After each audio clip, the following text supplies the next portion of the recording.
Animal Farm by George Orwell. Read by Timothy West. Mr. Jones of the Manor Farm had locked the hen houses for the night, but was too drunk to remember to shut the pop holes. With the ring of light from his lantern dancing from side to side, he lurched across the yard, kicked off his boots at the back door, drew himself a last glass of beer from the barrel in the scullery, and made his way up to bed, where Mrs. Jones was already snoring. As soon as the light in the bedroom went out, there was a stirring and a fluttering all through the farm buildings. Word had gone round during the day that old Major, the prize middle white boar, had had a strange dream on the previous night, and wished to communicate it to the other animals. It had been agreed that they should all meet in the big barn as soon as Mr. Jones was safely out of the way. Old Major, so he was always called, though the name under which he had been exhibited was Willington Beauty, was so highly regarded on the farm that everyone was quite ready to lose an hour's sleep in order to hear what he had to say. At one end of the big barn, on a sort of raised platform, Major was already ensconced on his bed of straw, under a lantern which hung from a beam. He was 12 years old, and had lately grown rather stout, but he was still a majestic-looking pig, with a wise and benevolent appearance, in spite of the fact that his tushes had never been cut. Before long, the other animals began to arrive, and make themselves comfortable after their different fashions. First came the 3 dogs, Bluebell, Jessie, and Pincher, and then the pigs, who settled down in the straw immediately in front of the platform. The hens perched themselves on the window-sills, the pigeons fluttered up to the rafters, the sheep and cows lay down behind the pigs and began to chew the cud. The 2 cart horses, Boxer and Clover, came in together, walking very slowly, and setting down their vast hairy hoofs with great care, lest there should be some small animal concealed in the straw. Clover was a stout, motherly mare approaching middle life, who had never quite got her figure back after her 4th foal. Boxer was an enormous beast, nearly 18 hands high, and as strong as any 2 ordinary horses put together. A white stripe down his nose gave him a somewhat stupid appearance, and in fact he was not of first-rate intelligence, but he was universally respected for his steadiness of character and tremendous powers of work.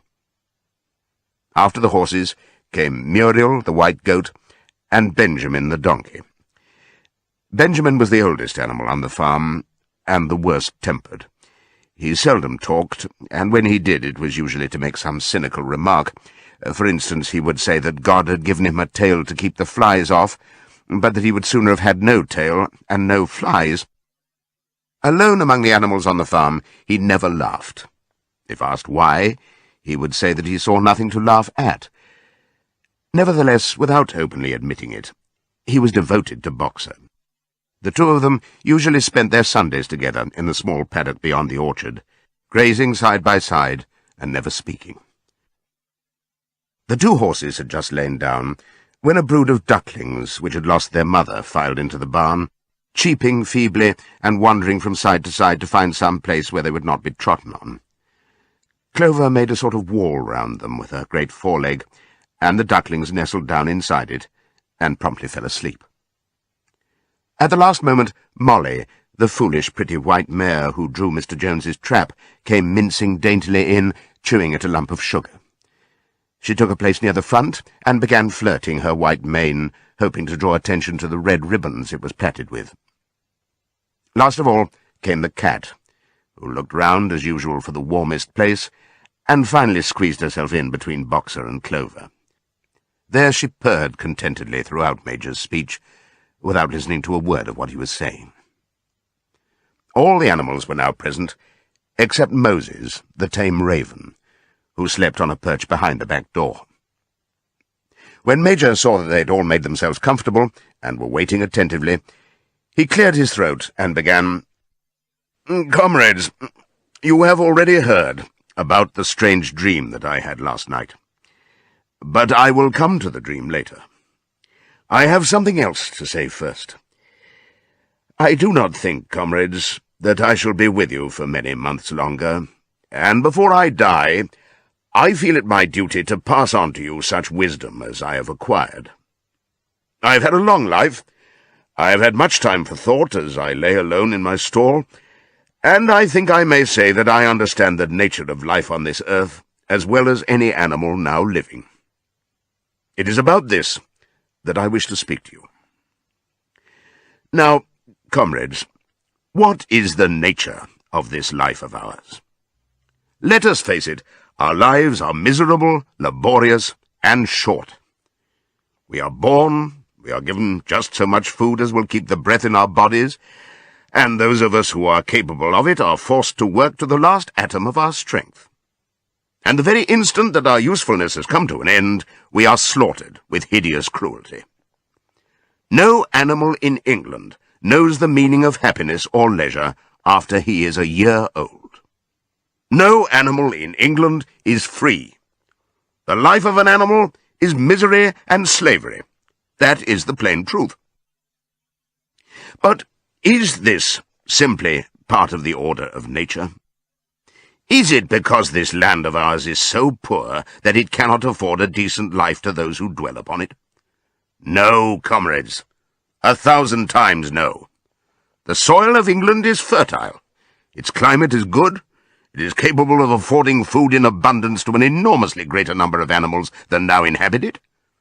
This single farm of ours would support 12 horses, 20 cows, hundreds of sheep, and all of them living in a comfort and a dignity that are now almost beyond our imagining. Why, then, do we continue in this miserable condition?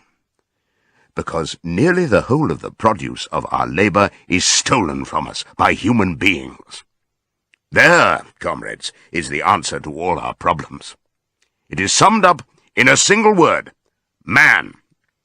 Man is the only real enemy we have. Remove man from the scene, and the root cause of hunger and overwork is abolished forever. Man is the only creature that consumes without producing. He does not give milk, he does not lay eggs, he is too weak to pull the plough, he cannot run fast enough to catch rabbits, yet he is lord of all the animals. He sets them to work, he gives back to them the bare minimum that will prevent them from starving, and the rest he keeps for himself. Our labor tills the soil, our dung fertilizes it, and yet there is not one of us that owns more than his bare skin. You cows that I see before me, how many thousands of gallons of milk have you given during this last year? And what has happened to that milk which should have been breeding up sturdy calves? Every drop of it has gone down the throats of our enemies. And you hens, how many eggs have you laid in this last year, and how many of those eggs ever hatched into chickens? The rest have all gone to market to bring in money for Jones and his men. And you, Clover, where are those 4 foals you bore, who should have been the support and pleasure of your old age? Each was sold at a year old. You will never see one of them again. In return for your 4 confinements and all your labor in the fields, what have you ever had except your bare rations and a stall? And even the miserable lives we lead are not allowed to reach their natural span. For myself, I do not grumble, for I am one of the lucky ones. I am 12 years old, and have had over 400 children. Such is the natural life of a pig. But no animal escapes the cruel knife in the end. You young porkers who are sitting in front of me, every one of you will scream your lives out at the block within a year. To that horror we all must come. Cows, pigs, hens, sheep, everyone. Even the horses and the dogs have no better fate. You, Boxer, the very day that those great muscles of yours lose their power, Jones will sell you to the knacker, who will cut your throat and boil you down for the foxhounds. As for the dogs, when they grow old and toothless, Jones ties a brick round their necks and drowns them in the nearest pond. Is it not crystal clear, then, comrades, that all the evils of this life of ours spring from the tyranny of human beings? Only get rid of man, and the produce of our labour would be our own. Almost overnight we could become rich and free. What, then, must we do? Why, work night and day, body and soul, for the overthrow of the human race. That is my message to you, comrades. Rebellion. I do not know when that rebellion will come. It might be in a week, or in 100 years. But I know, as surely as I see this straw beneath my feet, that sooner or later justice will be done. Fix your eyes on that, comrades, throughout the short remainder of your lives. And above all, pass on this message of mine to those who come after you, so that future generations shall carry on the struggle until it is victorious. And remember, comrades, your resolution must never falter. No argument must lead you astray. Never listen when they tell you that man and the animals have a common interest, that the prosperity of the one is the prosperity of the others.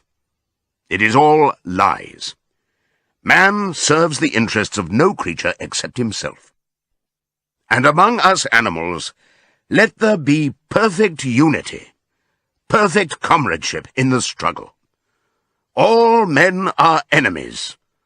All animals are comrades.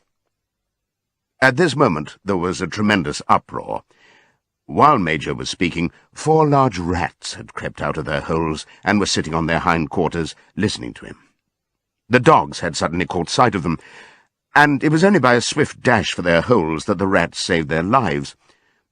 Major raised his trotter for silence. "Comrades," he said, "here is a point that must be settled. The wild creatures, such as rats and rabbits, are they our friends or our enemies? Let us put it to the vote. I propose this question to the meeting. Are rats comrades?" The vote was taken at once, and it was agreed by an overwhelming majority that rats were comrades. There were only 4 dissentients, the 3 dogs and the cat, who was afterwards discovered to have voted on both sides. Major continued, "I have little more to say. I merely repeat, remember always your duty of enmity towards man and all his ways. Whatever goes upon 2 legs is an enemy. Whatever goes upon 4 legs, or has wings, is a friend. And remember also that in fighting against man, we must not come to resemble him. Even when you have conquered him, do not adopt his vices. No animal must ever live in a house, or sleep in a bed, or wear clothes, or drink alcohol, or smoke tobacco, or touch money, or engage in trade. All the habits of man are evil. And above all, no animal must ever tyrannize over his own kind. Weak or strong, clever or simple, we are all brothers. No animal must ever kill any other animal. All animals are equal. And now, comrades, I will tell you about my dream of last night. I cannot describe that dream to you. It was a dream of the earth as it will be when man has vanished. But it reminded me of something that I had long forgotten. Many years ago, when I was a little pig, my mother and the other sows used to sing an old song of which they knew only the tune and the first 3 words. I had known that tune in my infancy, but it had long since passed out of my mind. Last night, however, it came back to me in my dream. And what is more, the words of the song also came back. Words, I am certain, which were sung by the animals of long ago, and have been lost to memory for generations. I will sing you that song now, comrades. I am old, and my voice is hoarse, but when I have taught you the tune, you can sing it better for yourselves. It is called Beasts of England. Old Major cleared his throat and began to sing. As he had said, his voice was hoarse, but he sang well enough, and it was a stirring tune, something between Clementine and La Cucaracha. The words ran, "Beasts of England, beasts of Ireland, beasts of every land and clime, hearken to my joyful tidings of the golden future time. Soon or late the day is coming, tyrant man shall be o'erthrown, and the fruitful fields of England shall be trod by beasts alone. Rings shall vanish from our noses, and the harness from our back. Bit and spur shall rust forever, cruel whips no more shall crack. Riches more than mind can picture, wheat and barley, oats and hay, clover, beans, and mangel wurzels shall be ours upon that day. Bright will shine the fields of England, purer shall its waters be, sweeter yet shall blow its breezes on the day that sets us free. For that day we all must labour, though we die before it break. Cows and horses, geese and turkeys, all must toil for freedom's sake. Beasts of England, beasts of Ireland, beasts of every land and clime, hearken well and spread my tidings of the golden future time." The singing of this song threw the animals into the wildest excitement. Almost before Major had reached the end, they had begun singing it for themselves. Even the stupidest of them had already picked up the tune and a few of the words, and as for the clever ones, such as the pigs and dogs, they had the entire song by heart within a few minutes. And then, after a few preliminary tries, the whole farm burst out into Beasts of England in tremendous unison. The cows lowed it, the dogs whined it, the sheep bleated it, the horses whinnied it, the ducks quacked it. They were so delighted with the song that they sang it right through 5 times in succession, and might have continued singing it all night, if they had not been interrupted. Unfortunately, the uproar awoke Mr. Jones, who sprang out of bed, making sure that there was a fox in the yard. He seized the gun which had always stood in a corner of his bedroom, and let fly a charge of No. 6 shot into the darkness. The pellets buried themselves in the wall of the barn, and the meeting broke up hurriedly. Everyone fled to his own sleeping place. The birds jumped onto their perches, the animals settled down in the straw, and the whole farm was asleep in a moment. 3 nights later, old Major died peacefully in his sleep. His body was buried at the foot of the orchard. This was early in March. During the next 3 months, there was much secret activity. Major's speech had given to the more intelligent animals on the farm a completely new outlook on life. They did not know when the rebellion predicted by Major would take place. They had no reason for thinking that it would be within their own lifetime, but they saw clearly that it was their duty to prepare for it. The work of teaching and organizing the others fell naturally upon the pigs, who were generally recognized as being the cleverest of the animals. Preeminent among the pigs were 2 young boars named Snowball and Napoleon, whom Mr. Jones was breeding up for sale. Napoleon was a large, rather fierce-looking Berkshire boar, the only Berkshire on the farm.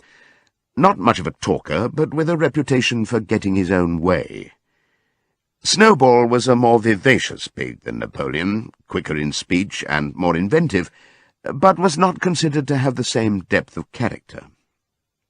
All the other male pigs on the farm were porkers. The best known among them was a small fat pig named Squealer, with very round cheeks, twinkling eyes, nimble movements, and a shrill voice. He was a brilliant talker, and when he was arguing some difficult point, he had a way of skipping from side to side and whisking his tail, which was somehow very persuasive. The others said of Squealer that he could turn black into white. These 3 had elaborated old Major's teachings into a complete system of thought, to which they gave the name of animalism. Several nights a week, after Mr. Jones was asleep, they held secret meetings in the barn and expounded the principles of animalism to the others. At the beginning, they met with much stupidity and apathy. Some of the animals talked of the duty of loyalty to Mr. Jones, whom they referred to as Master, or made elementary remarks such as, "Mr. Jones feeds us. If he were gone, we should starve to death." Others asked such questions as, "Why should we care what happens after we are dead?" Or, "If this rebellion is to happen anyway, what difference does it make whether we work for it or not?" And the pigs had great difficulty in making them see that this was contrary to the spirit of animalism. The stupidest questions of all were asked by Molly, the white mare. The very first question she asked Snowball was, "Will there still be sugar after the rebellion?" "No," said Snowball firmly. "We have no means of making sugar on this farm. Besides, you do not need sugar. You will have all the oats and hay you want." "And shall I still be allowed to wear ribbons in my mane?" asked Molly. "Comrade," said Snowball, "those ribbons that you are so devoted to are the badge of slavery. Can you not understand that liberty is worth more than ribbons?"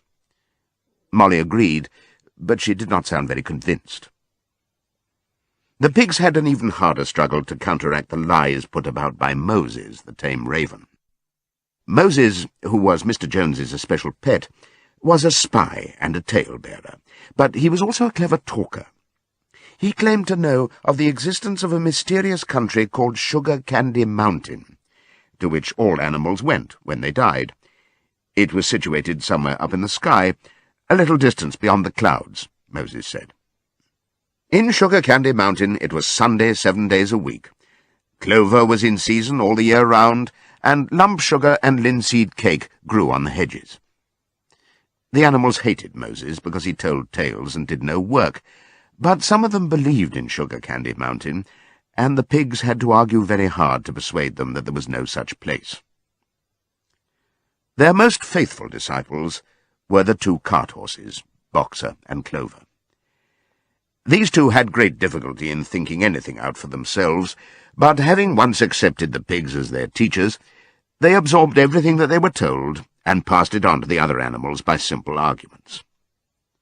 They were unfailing in their attendance at the secret meetings in the barn, and led the singing of Beasts of England, with which the meetings always ended. Now, as it turned out, the rebellion was achieved much earlier and more easily than anyone had expected. In past years, Mr. Jones, although a hard master, had been a capable farmer, but of late he had fallen on evil days. He had become much disheartened after losing money in a lawsuit, and had taken to drinking more than was good for him. For whole days at a time he would lounge in his Windsor chair in the kitchen, reading the newspapers, drinking, and occasionally feeding Moses on crusts of bread soaked in beer. His men were idle and dishonest. The fields were full of weeds, the buildings wanted roofing, the hedges were neglected, and the animals were underfed. June came, and the hay was almost ready for cutting. On Midsummer's Eve, which was a Saturday, Mr. Jones went into Willingdon and got so drunk at the Red Lion that he did not come back till midday on Sunday. The men had milked the cows in the early morning, and then had gone out rabbiting, without bothering to feed the animals. When Mr. Jones got back, he immediately went to sleep on the drawing-room sofa with the news of the world over his face, so that when evening came, the animals were still unfed. At last they could stand it no longer. One of the cows broke in the door of the store shed with her horn, and all the animals began to help themselves from the bins. It was just then that Mr. Jones woke up. The next moment, he and his 4 men were in the store shed with whips in their hands, lashing out in all directions. This was more than the hungry animals could bear. With one accord, though nothing of the kind had been planned beforehand, they flung themselves upon their tormentors. Jones and his men suddenly found themselves being butted and kicked from all sides. The situation was quite out of their control.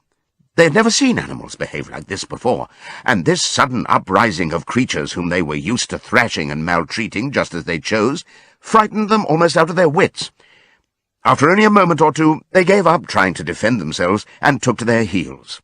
A minute later, All 5 of them were in full flight down the cart track that led to the main road, with the animals pursuing them in triumph. Mrs. Jones looked out of the bedroom window, saw what was happening, hurriedly flung a few possessions into a carpet bag, and slipped out of the farm by another way. Moses sprang off his perch and flapped after her, croaking loudly.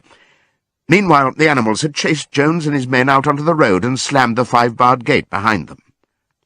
And so, almost before they knew what was happening, the rebellion had been successfully carried through. Jones was expelled, and the manor farm was theirs. For the first few minutes, the animals could hardly believe in their good fortune. Their first act was to gallop in a body right round the boundaries of the farm, as though to make quite sure that no human being was hiding anywhere upon it. Then they raced back to the farm buildings to wipe out the last traces of Jones's hated reign. The harness room at the end of the stables was broken open. The bits, the nose rings, the dog chains, the cruel knives with which Mr. Jones had been used to castrate the pigs and lambs were all flung down the well. The reins, the halters, the blinkers, the degrading nose-bags were thrown onto the rubbish fire which was burning in the yard. So were the whips. All the animals capered with joy when they saw the whips going up in flames. Snowball also threw onto the fire the ribbons with which the horses' manes and tails had usually been decorated on market days. Ribbons, he said, should be considered as clothes, which are the mark of a human being. All animals should go naked. When Boxer heard this, he fetched the small straw hat which he wore in summer to keep the flies out of his ears, and flung it onto the fire with the rest. In a very little while, the animals had destroyed everything that reminded them of Mr. Jones. Napoleon then led them back to the store shed and served out a double ration of corn to everybody, with 2 biscuits for each dog. Then they sang Beasts of England from end to end 7 times running, and after that they settled down for the night and slept as they had never slept before. But they woke at dawn as usual, and suddenly remembering the glorious thing that had happened, they all raced out into the pasture together. A little way down the pasture there was a knoll that commanded a view of most of the farm. The animals rushed to the top of it and gazed round them in the clear morning light. Yes, it was theirs. Everything that they could see was theirs. In the ecstasy of that thought, they gambolled round and round. They hurled themselves into the air in great leaps of excitement. They rolled in the dew. They cropped mouthfuls of the sweet summer grass. They kicked up clods of the black earth and snuffed its rich scent. Then they made a tour of inspection of the whole farm, and surveyed with speechless admiration the ploughland, the hayfield, the orchard, the pool, the spinney. It was as though they had never seen these things before, and even now they could hardly believe that it was all their own. Then they filed back to the farm buildings, and halted in silence outside the door of the farmhouse. That was theirs too, but they were frightened to go inside. After a moment, however, Snowball and Napoleon butted the door open with their shoulders, and the animals entered in single file, walking with the utmost care for fear of disturbing anything. They tiptoed from room to room, afraid to speak above a whisper, and gazing with a kind of awe at the unbelievable luxury, at the beds with their feather mattresses, the looking-glasses, the horsehair sofa, the Brussels carpet, the lithograph of Queen Victoria over the drawing-room mantelpiece. They were just coming down the stairs when Molly was discovered to be missing. Going back, the others found that she had remained behind in the best bedroom. She had taken a piece of blue ribbon from Mrs. Jones's dressing-table and was holding it against her shoulder and admiring herself in the glass in a very foolish manner. The others reproached her sharply, and they went outside. Some hams hanging in the kitchen were taken out for burial, and the barrel of beer in the scullery was stove in with a kick from Boxer's hoof. Otherwise, nothing in the house was touched. A unanimous resolution was passed on the spot that the farmhouse should be preserved as a museum. All were agreed that no animal must ever live there. The animals had their breakfast, and then Snowball and Napoleon called them together again. "Comrades," said Snowball, "it is 6:30, and we have a long day before us. Today we begin the hay harvest. But there is another matter that must be attended to first." The pigs now revealed that during the past 3 months they had taught themselves to read and write from an old spelling book which had belonged to Mr. Jones's children, and which had been thrown on the rubbish heap. Napoleon sent for pots of black and white paint, and led the way down to the 5-barred gate that gave onto the main road. Then Snowball, for it was Snowball who was best at writing, took a brush between the 2 knuckles of his trotter, painted out Manor Farm from the top bar of the gate, and in its place painted Animal Farm. This was to be the name of the farm from now onwards. After this they went back to the farm buildings, where Snowball and Napoleon sent for a ladder which they caused to be set against the end wall of the big barn. They explained that, by their studies of the past 3 months, the pigs had succeeded in reducing the principles of animalism to 7 commandments. These 7 commandments would now be inscribed on the wall. They would form an unalterable law by which all the animals on Animal Farm must live for ever after. With some difficulty, for it is not easy for a pig to balance himself on a ladder, Snowball climbed up and set to work, with Squealer a few rungs below him, holding the paint-pot. The commandments were written on the tarred wall in great white letters that could be read 30 yards away. They ran thus: The 7 Commandments. 1. Whatever goes upon 2 legs is an enemy. 2. Whatever goes upon 4 legs, or has wings, is a friend. 3. No animal shall wear clothes. 4. No animal shall sleep in a bed. 5. No animal shall drink alcohol. 6. No animal shall kill any other animal. 7. All animals are equal. It was very neatly written, and except that friend was written F-R-E-I-N-D, and one of the S's was the wrong way round, the spelling was correct all the way through. Snowball read it aloud for the benefit of the others. All the animals nodded in complete agreement, and the cleverer ones at once began to learn the commandments by heart. "Now, comrades," cried Snowball, throwing down the paintbrush, "to the hayfield. Let us make it a point of honour to get in the harvest more quickly than Jones and his men could do." But at this moment the 3 cows, who had seemed uneasy for some time past, set up a loud lowing. They had not been milked for 24 hours, and their udders were almost bursting. After a little thought, the pigs sent for buckets, and milked the cows fairly successfully, their trotters being well adapted to this task. Soon there were 5 buckets of frothy, creamy milk, at which many of the animals looked with considerable interest. "What is going to happen to all that milk?" said someone. "Jones used sometimes to mix some of it in our mash," said one of the hens. "Never mind the milk, comrades," cried Napoleon, placing himself in front of the buckets. "That will be attended to. The harvest is more important. Comrade Snowball will lead the way. I shall follow in a few minutes. Forward, comrades! The hay is waiting." So the animals trooped down to the hayfield to begin the harvest. And when they came back in the evening, it was noticed that the milk had disappeared. How they toiled and sweated to get their hay in! But their efforts were rewarded, for the harvest was an even bigger success than they had hoped. Sometimes the work was hard. The implements had been designed for human beings and not for animals, and it was a great drawback that no animal was able to use any tool that involved standing on his hind legs. But the pigs were so clever that they could think of a way round every difficulty. As for the horses, they knew every inch of the field, and in fact understood the business of mowing and raking far better than Jones and his men had ever done. The pigs did not actually work, but directed and supervised the others. With their superior knowledge, it was natural that they should assume the leadership. Boxer and Clover would harness themselves to the cutter or the horse-rake. No bits or reins were needed in these days, of course, and tramped steadily round and round the field, with a pig walking behind and calling out, "Gee up, comrade," or "Woe back, comrade," as the case might be. And every animal, down to the humblest, worked at turning the hay and gathering it.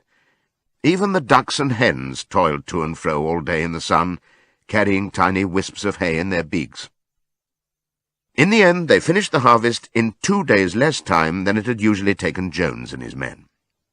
Moreover, it was the biggest harvest that the farm had ever seen. There was no wastage whatever. The hens and ducks, with their sharp eyes, had gathered up the very last stalk. And not an animal on the farm had stolen so much as a mouthful. All through that summer, the work of the farm went like clockwork.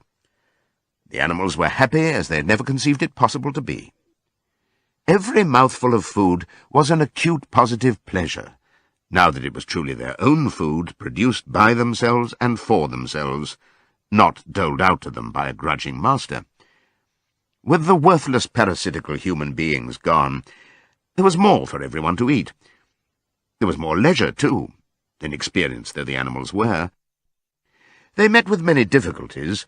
For instance, later in the year, when they harvested the corn, they had to tread it out in the ancient style and blow away the chaff with their breath, since the farm possessed no threshing machine. But the pigs, with their cleverness, and Boxer, with his tremendous muscles, always pulled them through. Boxer was the admiration of everybody. He had been a hard worker, even in Jones's time, but now he seemed more like 3 horses than 1. There were days when the entire work of the farm seemed to rest upon his mighty shoulders. From morning to night he was pushing and pulling, always at the spot where the work was hardest. He had made an arrangement with one of the cockerels to call him in the mornings half an hour earlier than anyone else, and would put in some volunteer labour at whatever seemed to be most needed before the regular day's work began. His answer to every problem, every setback, was, "I will work harder," which he had adopted as his personal motto. But everyone worked according to his capacity. The hens and ducks, for instance, saved 5 bushels of corn at the harvest by gathering up the stray grains. Nobody stole, nobody grumbled over his rations. The quarrelling and biting and jealousy, which had been normal features of life in the old days, had almost disappeared. Nobody shirked, or almost nobody. Molly, it was true, was not good at getting up in the mornings, and had a way of leaving work early on the ground that there was a stone in her hoof. And the behaviour of the cat was somewhat peculiar. It was soon noticed that when there was work to be done, the cat could never be found.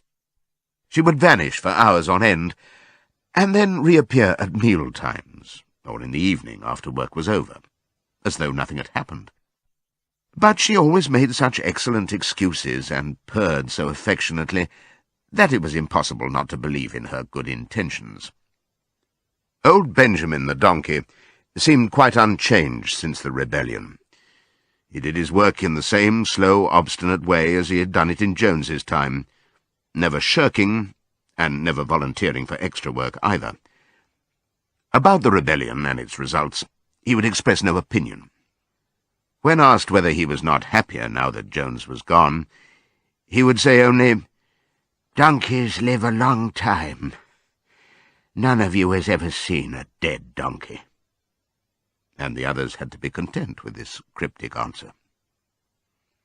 On Sundays there was no work.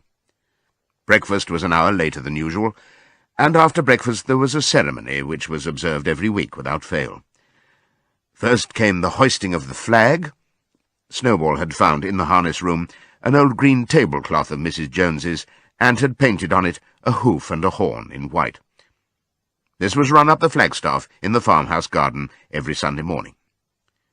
The flag was green, Snowball explained, to represent the green fields of England, while the hoof and horn signified the future republic of the animals which would arise when the human race had been finally overthrown. After the hoisting of the flag, all the animals trooped into the big barn for a general assembly, which was known as the meeting. Here the work of the coming week was planned out, and resolutions were put forward and debated. It was always the pigs who put forward the resolutions. The other animals understood how to vote, but could never think of any resolutions of their own. Snowball and Napoleon were by far the most active in the debates. But it was noticed that these two were never in agreement. Whatever suggestion either of them made, the other could be counted on to oppose it. Even when it was resolved, a thing no one could object to in itself, to set aside the small paddock behind the orchard as a home of rest for animals who were past work, there was a stormy debate over the correct retiring age for each class of animal. The meeting always ended with the singing of Beasts of England, and the afternoon was given up to recreation. The pigs had set aside the harness room as a headquarters for themselves. Here, in the evenings, they studied blacksmithing, carpentering, and other necessary arts from books which they had brought out of the farmhouse. Snowball also busied himself with organizing the other animals into what he called animal committees. He was indefatigable at this. He formed the Egg Production Committee for the hens, the Clean Tails League for the cows, the Wild Comrades Re-Education Committee — the object of this was to tame the rats and rabbits — the Whiter Wool Movement for the sheep, and various others, besides instituting classes in reading and writing. On the whole, these projects were a failure. The attempt to tame the wild creatures, for instance, broke down almost immediately. They continued to behave very much as before, and when treated with generosity, simply took advantage of it. The cat joined the Re-Education Committee and was very active in it for some days. She was seen one day sitting on a roof and talking to some sparrows who were just out of her reach. She was telling them that all animals were now comrades, and that any sparrow who chose could come and perch on her paw. But the sparrows kept their distance. The reading and writing classes, however, were a great success. By the autumn, almost every animal on the farm was literate in some degree. As for the pigs, they could already read and write perfectly. The dogs learned to read fairly well, but were not interested in reading anything except the 7 Commandments. Muriel, the goat, could read somewhat better than the dogs, and sometimes used to read to the others in the evenings from scraps of newspaper which she found on the rubbish heap. Benjamin could read as well as any pig, but never exercised his faculty. So far as he knew, he said, there was nothing worth reading. Clover learned the whole alphabet, but could not put words together. Boxer could not get beyond the letter D. He would trace out A, B, C, D in the dust with his great hoof, and then would stand staring at the letters with his ears back, sometimes shaking his forelock, trying with all his might to remember what came next, and never succeeding. On several occasions, indeed, he did learn E, F, G, H, but by the time he knew them, it was always discovered that he had forgotten A, B, C, and D. Finally, he decided to be content with the first 4 letters, and used to write them out once or twice every day to refresh his memory. Molly refused to learn any but the 5 letters which spelt her own name. She would form these very neatly out of pieces of twig, and would then decorate them with a flower or two, and walk round them, admiring them. None of the other animals on the farm could get further than the letter A. It was also found that the stupider animals, such as the sheep, hens, and ducks, were unable to learn the 7 Commandments by heart.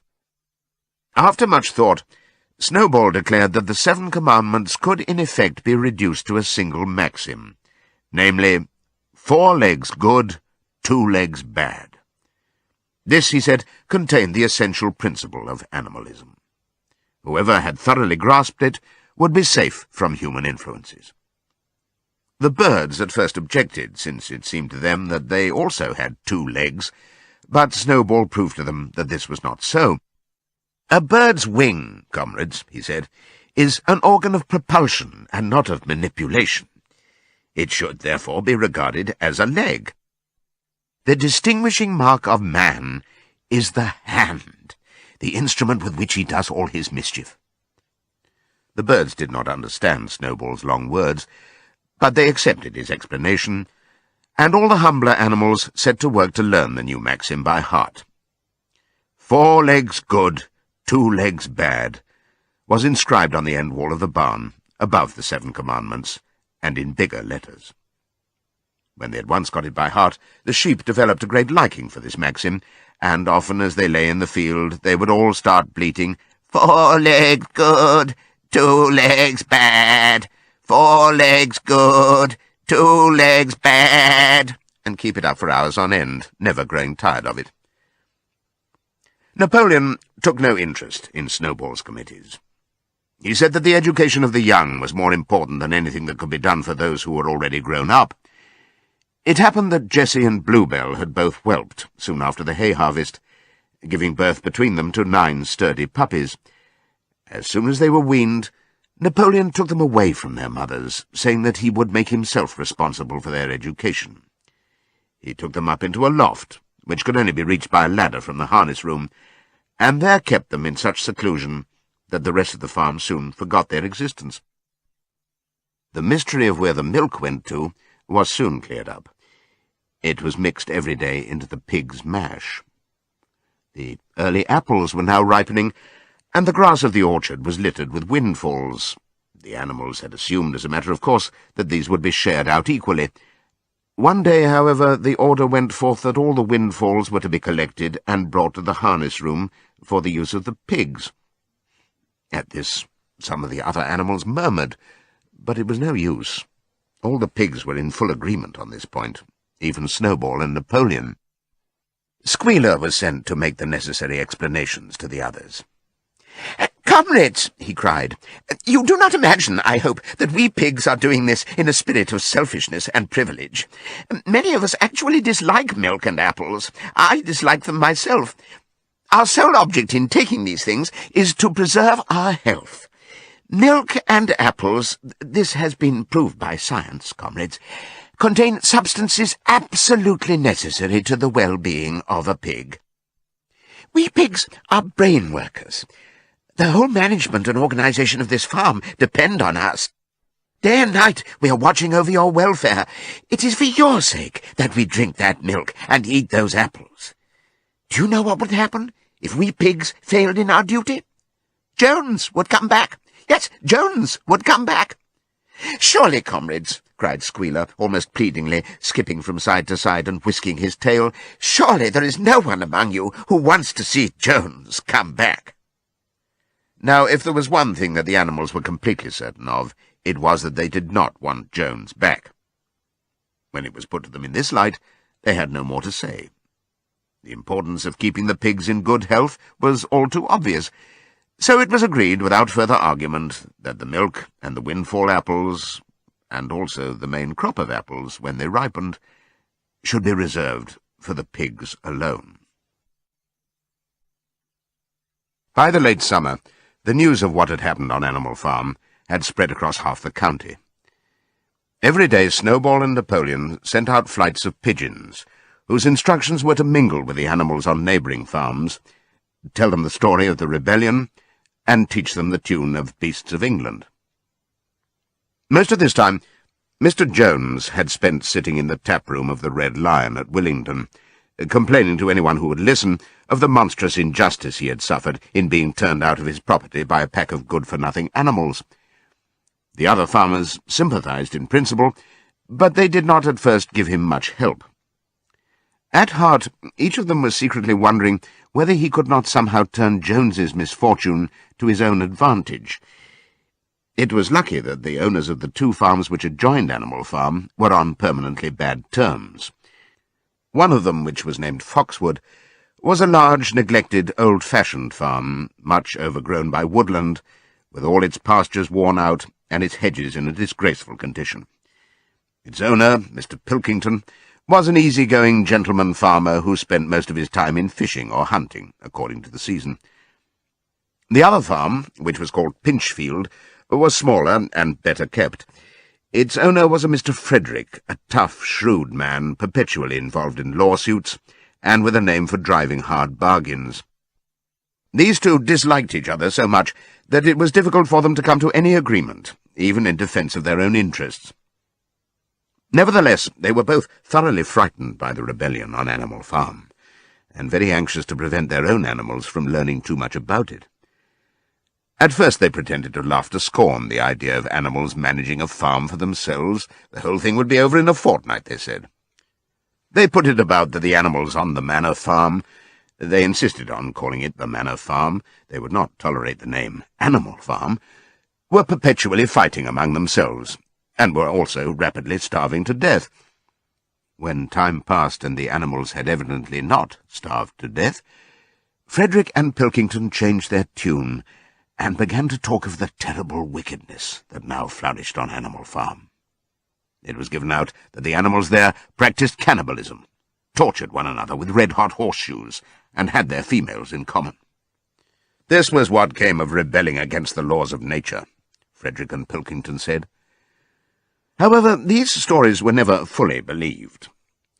Rumours of a wonderful farm, where the human beings had been turned out and the animals managed their own affairs, continued to circulate in vague and distorted forms, and throughout that year a wave of rebelliousness ran through the countryside. Bulls, which had always been tractable, suddenly turned savage. Sheep broke down hedges and devoured the clover. Cows kicked the pail over. Hunters refused their fences and shot their riders onto the other side. Above all, the tune and even the words of Beasts of England were known everywhere. It had spread with astonishing speed. The human beings could not contain their rage when they heard this song, though they pretended to think it merely ridiculous. They could not understand, they said, how even animals could bring themselves to sing such contemptible rubbish. Any animal caught singing it was given a flogging on the spot. And yet the song was irrepressible. The blackbirds whistled it in the hedges, the pigeons cooed it in the elms, it got into the din of the smithies and the tune of the church bells. And when the human beings listened to it, they secretly trembled, hearing in it a prophecy of their future doom. Early in October, when the corn was cut and stacked and some of it was already threshed, a flight of pigeons came whirling through the air and alighted in the yard of Animal Farm in the wildest excitement. Jones and all his men, with half a dozen others from Foxwood and Pinchfield, had entered the 5-barred gate and were coming up the cart track that led to the farm. They were all carrying sticks, except Jones, who was marching ahead with a gun in his hands. Obviously, they were going to attempt the recapture of the farm. This had long been expected, and all preparations had been made. Snowball, who had studied an old book of Julius Caesar's campaigns, which he had found in the farmhouse, was in charge of the defensive operations. He gave his orders quickly, and in a couple of minutes every animal was at his post. As the human beings approached the farm buildings, Snowball launched his first attack. All the pigeons, to the number of 35, flew to and fro over the men's heads and dropped their dung on them from mid-air. And while the men were dealing with this, the geese, who had been hiding behind the hedge, rushed out and pecked viciously at the calves of their legs. However, this was only a light skirmishing manoeuvre, intended to create a little disorder, and the men easily drove the geese off with their sticks. Snowball now launched his second line of attack. Muriel, Benjamin, and all the sheep, with Snowball at the head of them, rushed forward and prodded and butted the men from every side, while Benjamin turned round and lashed at them with his small hoofs. But once again the men, with their sticks and their hobnailed boots, were too strong for them, and suddenly, at a squeal from Snowball, which was the signal for retreat, all the animals turned and fled through the gateway into the yard.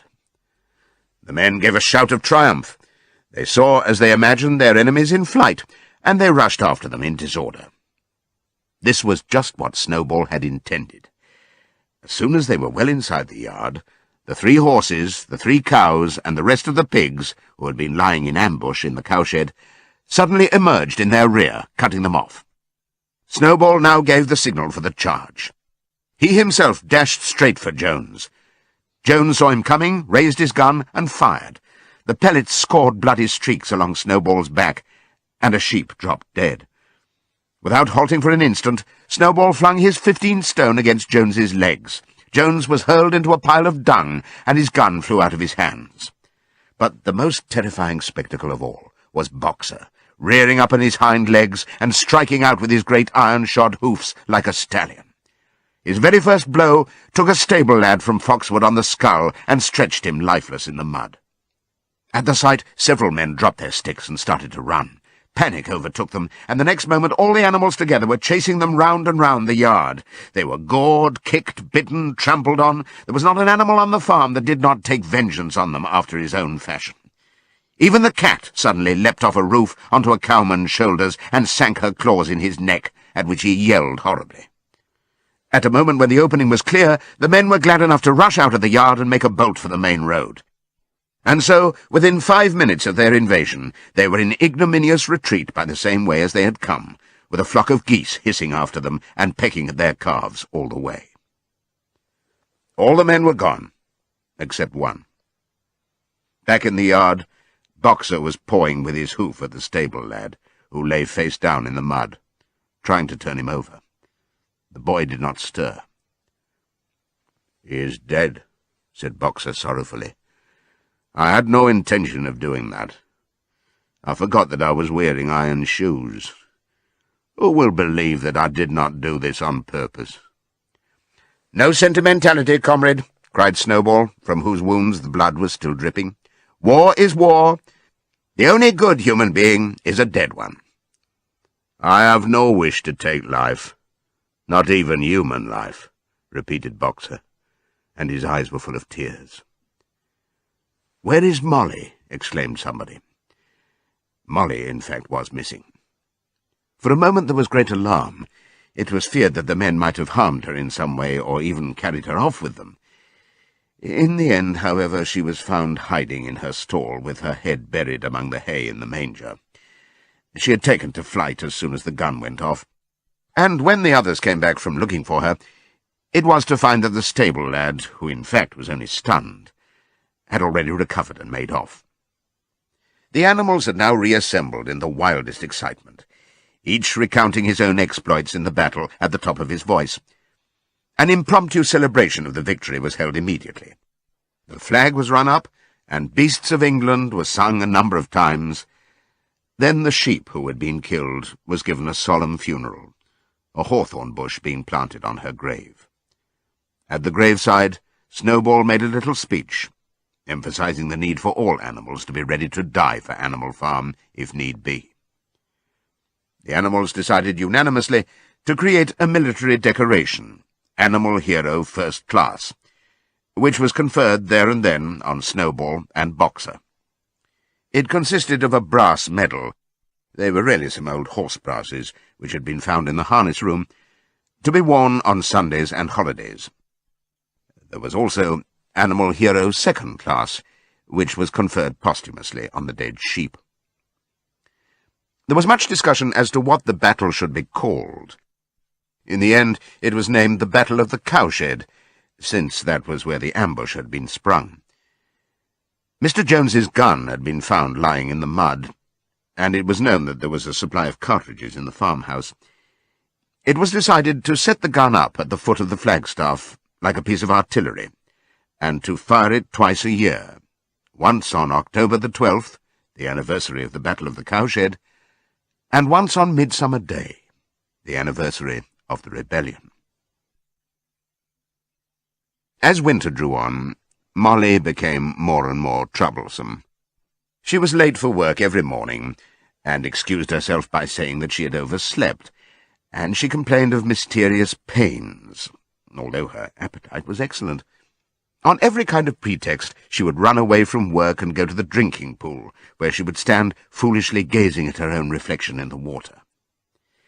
But there were also rumours of something more serious. One day, as Molly strolled blithely into the yard, flirting her long tail and chewing at a stalk of hay, Clover took her aside. "Molly," she said, "I have something very serious to say to you. This morning I saw you looking over the hedge that divides Animal Farm from Foxwood.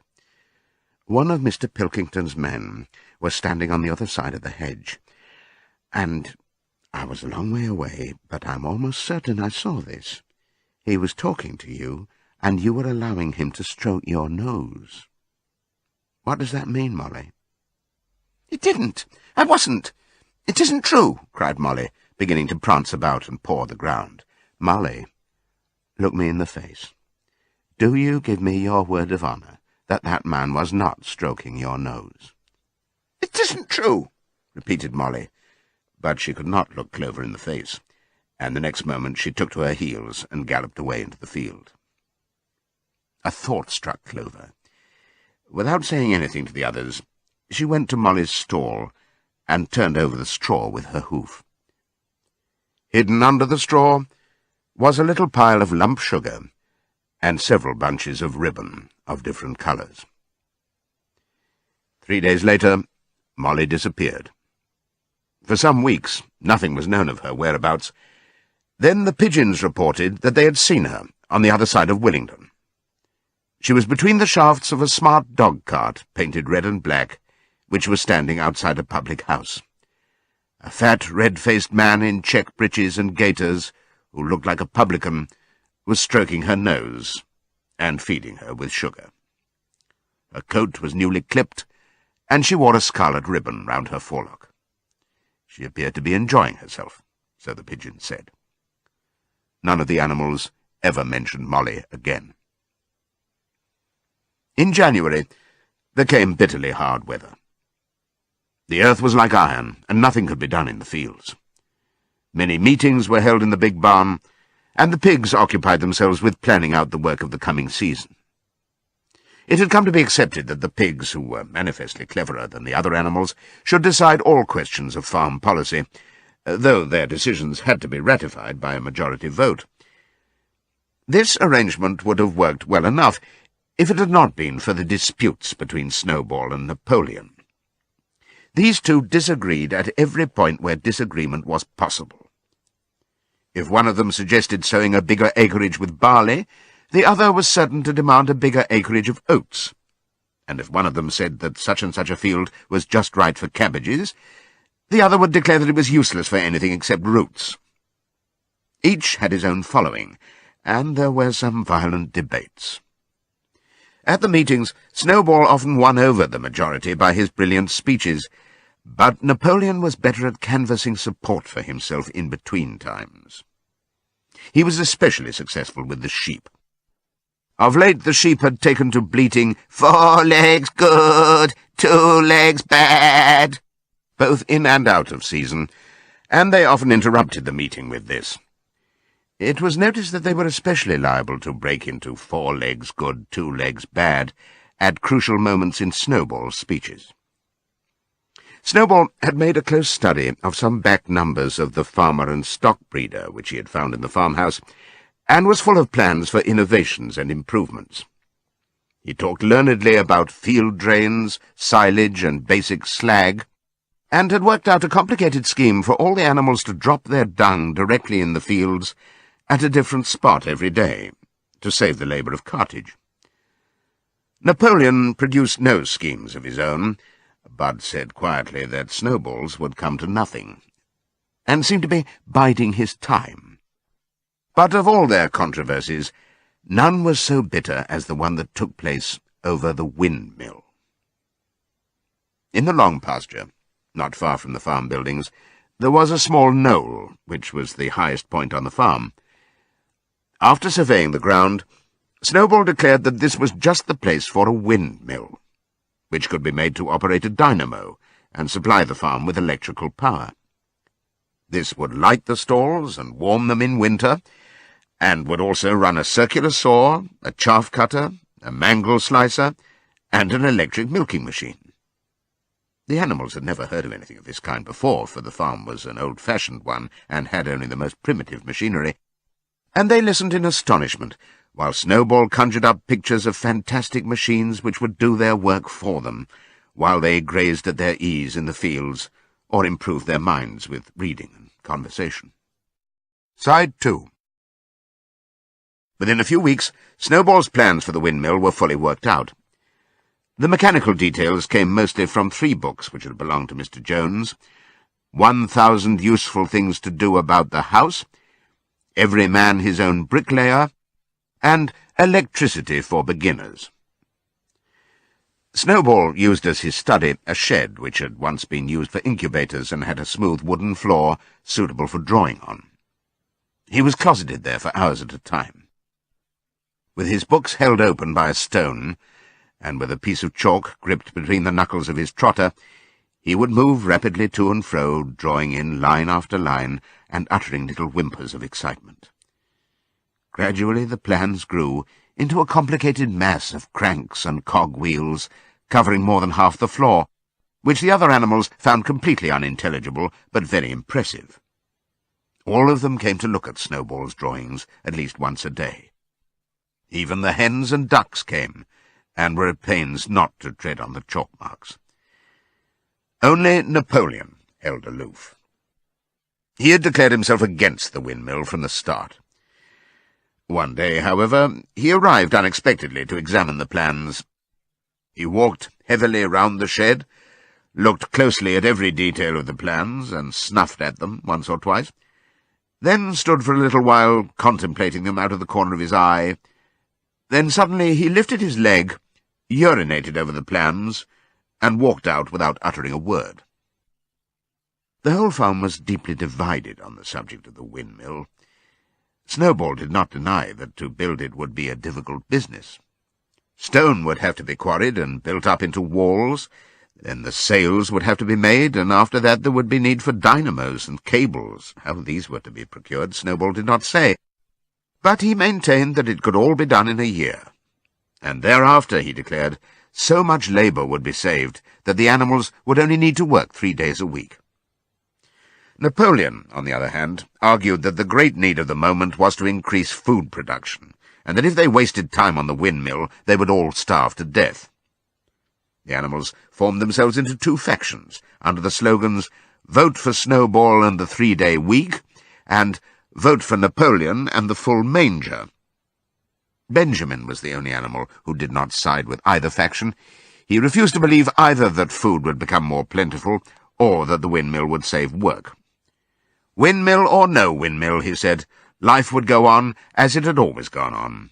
That is, badly. Apart from the disputes over the windmill, there was the question of the defence of the farm. It was fully realized that though the human beings had been defeated in the Battle of the Cowshed, they might make another and more determined attempt to recapture the farm and reinstate Mr. Jones. They had all the more reason for doing so, because the news of their defeat had spread across the countryside and made the animals on the neighbouring farms more restive than ever. As usual, Snowball and Napoleon were in disagreement. According to Napoleon, what the animals must do was to procure firearms and train themselves in the use of them. According to Snowball, they must send out more and more pigeons and stir up rebellion among the animals on the other farms. The one argued that if they could not defend themselves, they were bound to be conquered. The other argued that if rebellions happened everywhere, they would have no need to defend themselves. The animals listened first to Napoleon, then to Snowball, and could not make up their minds which was right. Indeed, they always found themselves in agreement with the one who was speaking at the moment.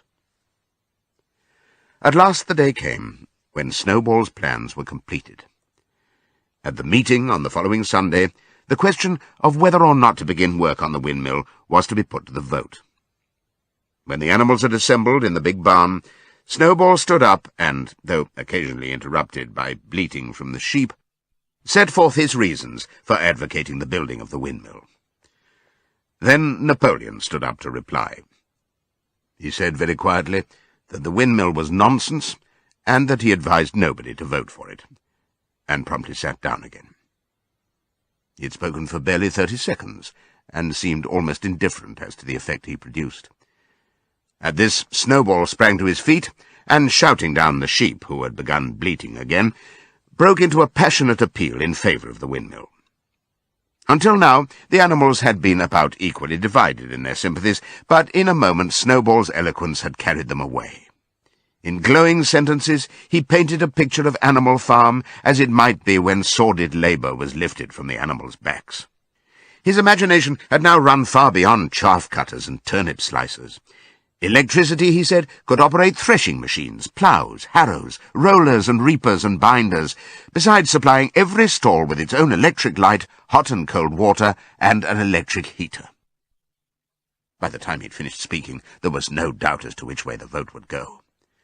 But just at this moment, Napoleon stood up and, casting a peculiar sidelong look at Snowball, uttered a high-pitched whimper of a kind no one had ever heard him utter before.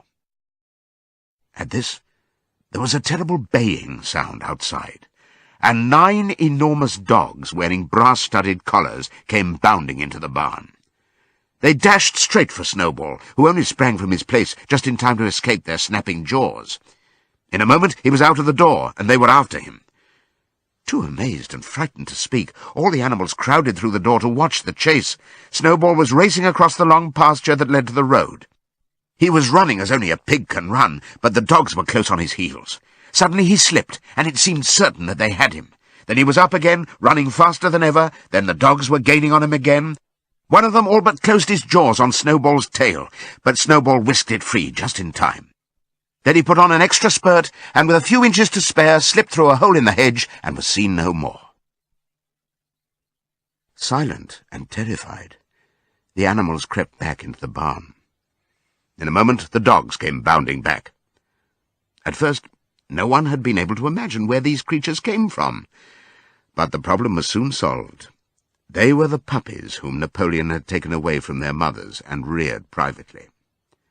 Though not yet full grown, they were huge dogs, and as fierce-looking as wolves. They kept close to Napoleon. It was noticed that they wagged their tails to him in the same way as the other dogs had been used to do to Mr. Jones. Napoleon, with the dogs following him, now mounted onto the raised portion of the floor where Major had previously stood to deliver his speech. He announced that from now on the Sunday morning meetings would come to an end. They were unnecessary, he said, and wasted time. In future, all questions relating to the working of the farm would be settled by a special committee of pigs, presided over by himself. These would meet in private and afterwards communicate their decisions to the others. The animals would still assemble on Sunday mornings to salute the flag, sing Beasts of England, and receive their orders for the week, but there would be no more debates. In spite of the shock that Snowball's expulsion had given them, the animals were dismayed by this announcement. Several of them would have protested if they could have found the right arguments. Even Boxer was vaguely troubled. He set his ears back, shook his forelock several times, and tried hard to marshal his thoughts, but in the end he could not think of anything to say. Some of the pigs themselves, however, were more articulate. 4 young porkers in the front row uttered shrill squeals of disapproval, and all 4 of them sprang to their feet and began speaking at once. But suddenly the dogs sitting round Napoleon let out deep, menacing growls, and the pigs fell silent and sat down again. Then the sheep broke out into a tremendous bleating of 4 legs good, 2 legs bad, which went on for nearly a quarter of an hour and put an end to any chance of discussion. Afterwards, Squealer was sent round the farm to explain the new arrangement to the others. "Comrades," he said, "I trust that every animal here appreciates the sacrifice that Comrade Napoleon has made in taking this extra labour upon himself. Do not imagine, comrades, that leadership is a pleasure. On the contrary, it is a deep and heavy responsibility. No one believes more firmly than Comrade Napoleon that all animals are equal. He would be only too happy to let you make your decisions for yourselves. But sometimes you might make the wrong decisions, comrades, and then where should we be? Suppose you had decided to follow Snowball, with his moonshine of windmills, Snowball, who, as we now know, was no better than a criminal." "He fought bravely at the Battle of the Cowshed," said somebody. "Bravery is not enough," said Squealer. "Loyalty and obedience are more important. And as to the Battle of the Cowshed, I believe the time will come when we shall find that Snowball's part in it was much exaggerated. Discipline, comrades, iron discipline, that is the watchword for today.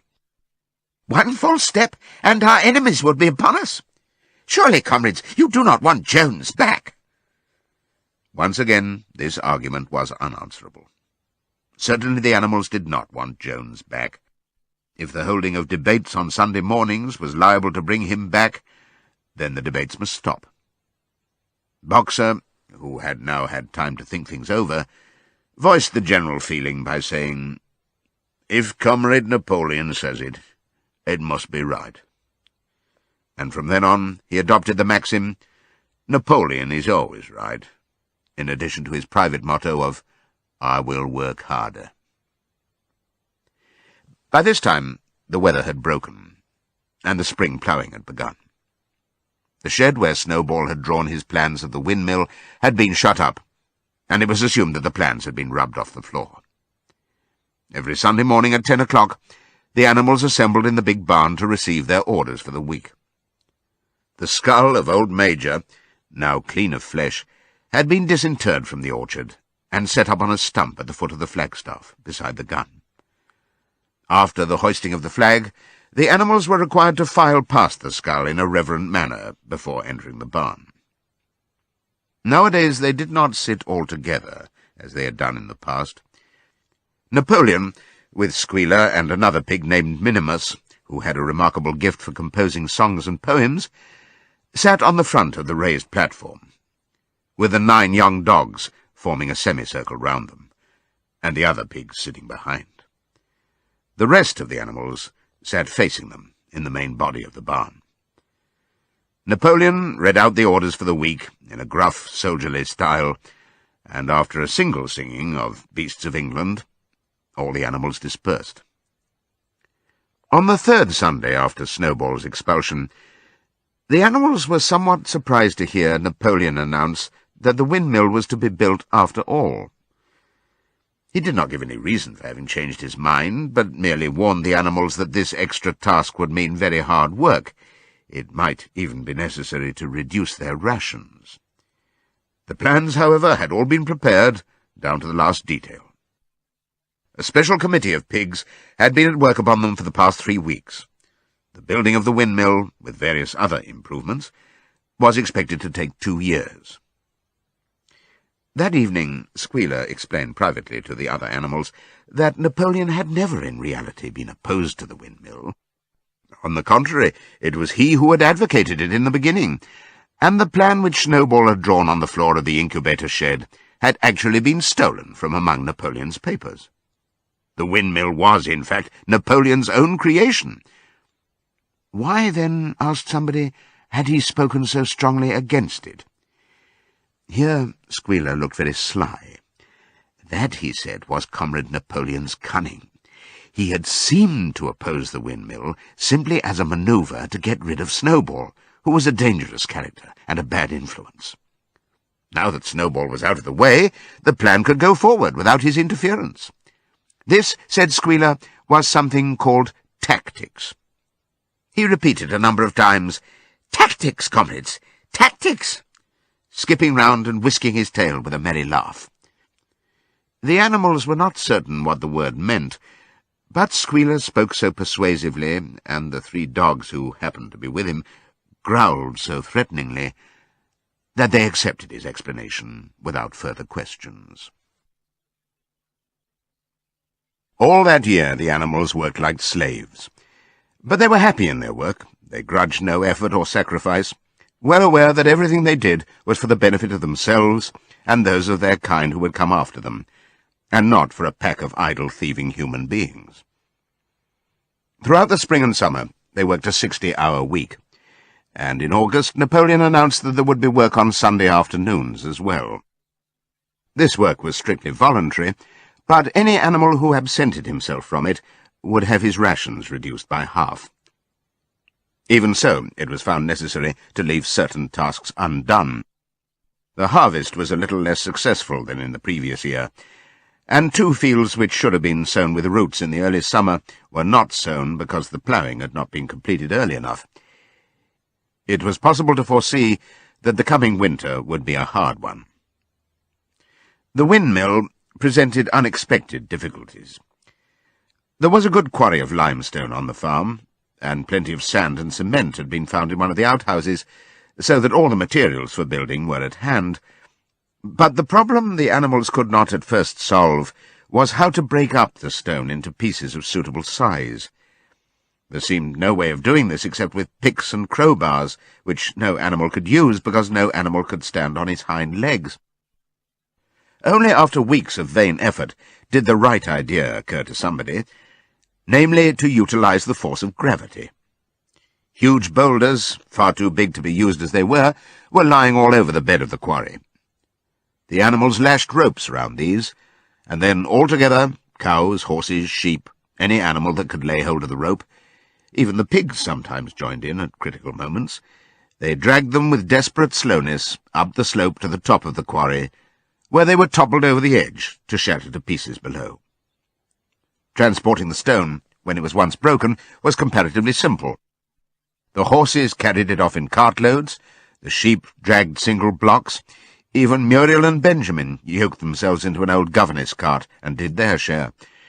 By late summer, a sufficient store of stone had accumulated, and then the building began, under the superintendence of the pigs. But it was a slow, laborious process. Frequently it took a whole day of exhausting effort to drag a single boulder to the top of the quarry, and sometimes, when it was pushed over the edge, it failed to break. Nothing could have been achieved without Boxer, whose strength seemed equal to that of all the rest of the animals put together. When the boulder began to slip, and the animals cried out in despair at finding themselves dragged down the hill, it was always Boxer who strained himself against the rope and brought the boulder to a stop. To see him toiling up the slope, inch by inch, his breath coming fast, the tips of his hoofs clawing at the ground, and his great sides matted with sweat, filled everyone with admiration. Clover warned him sometimes to be careful not to overstrain himself, but Boxer would never listen to her.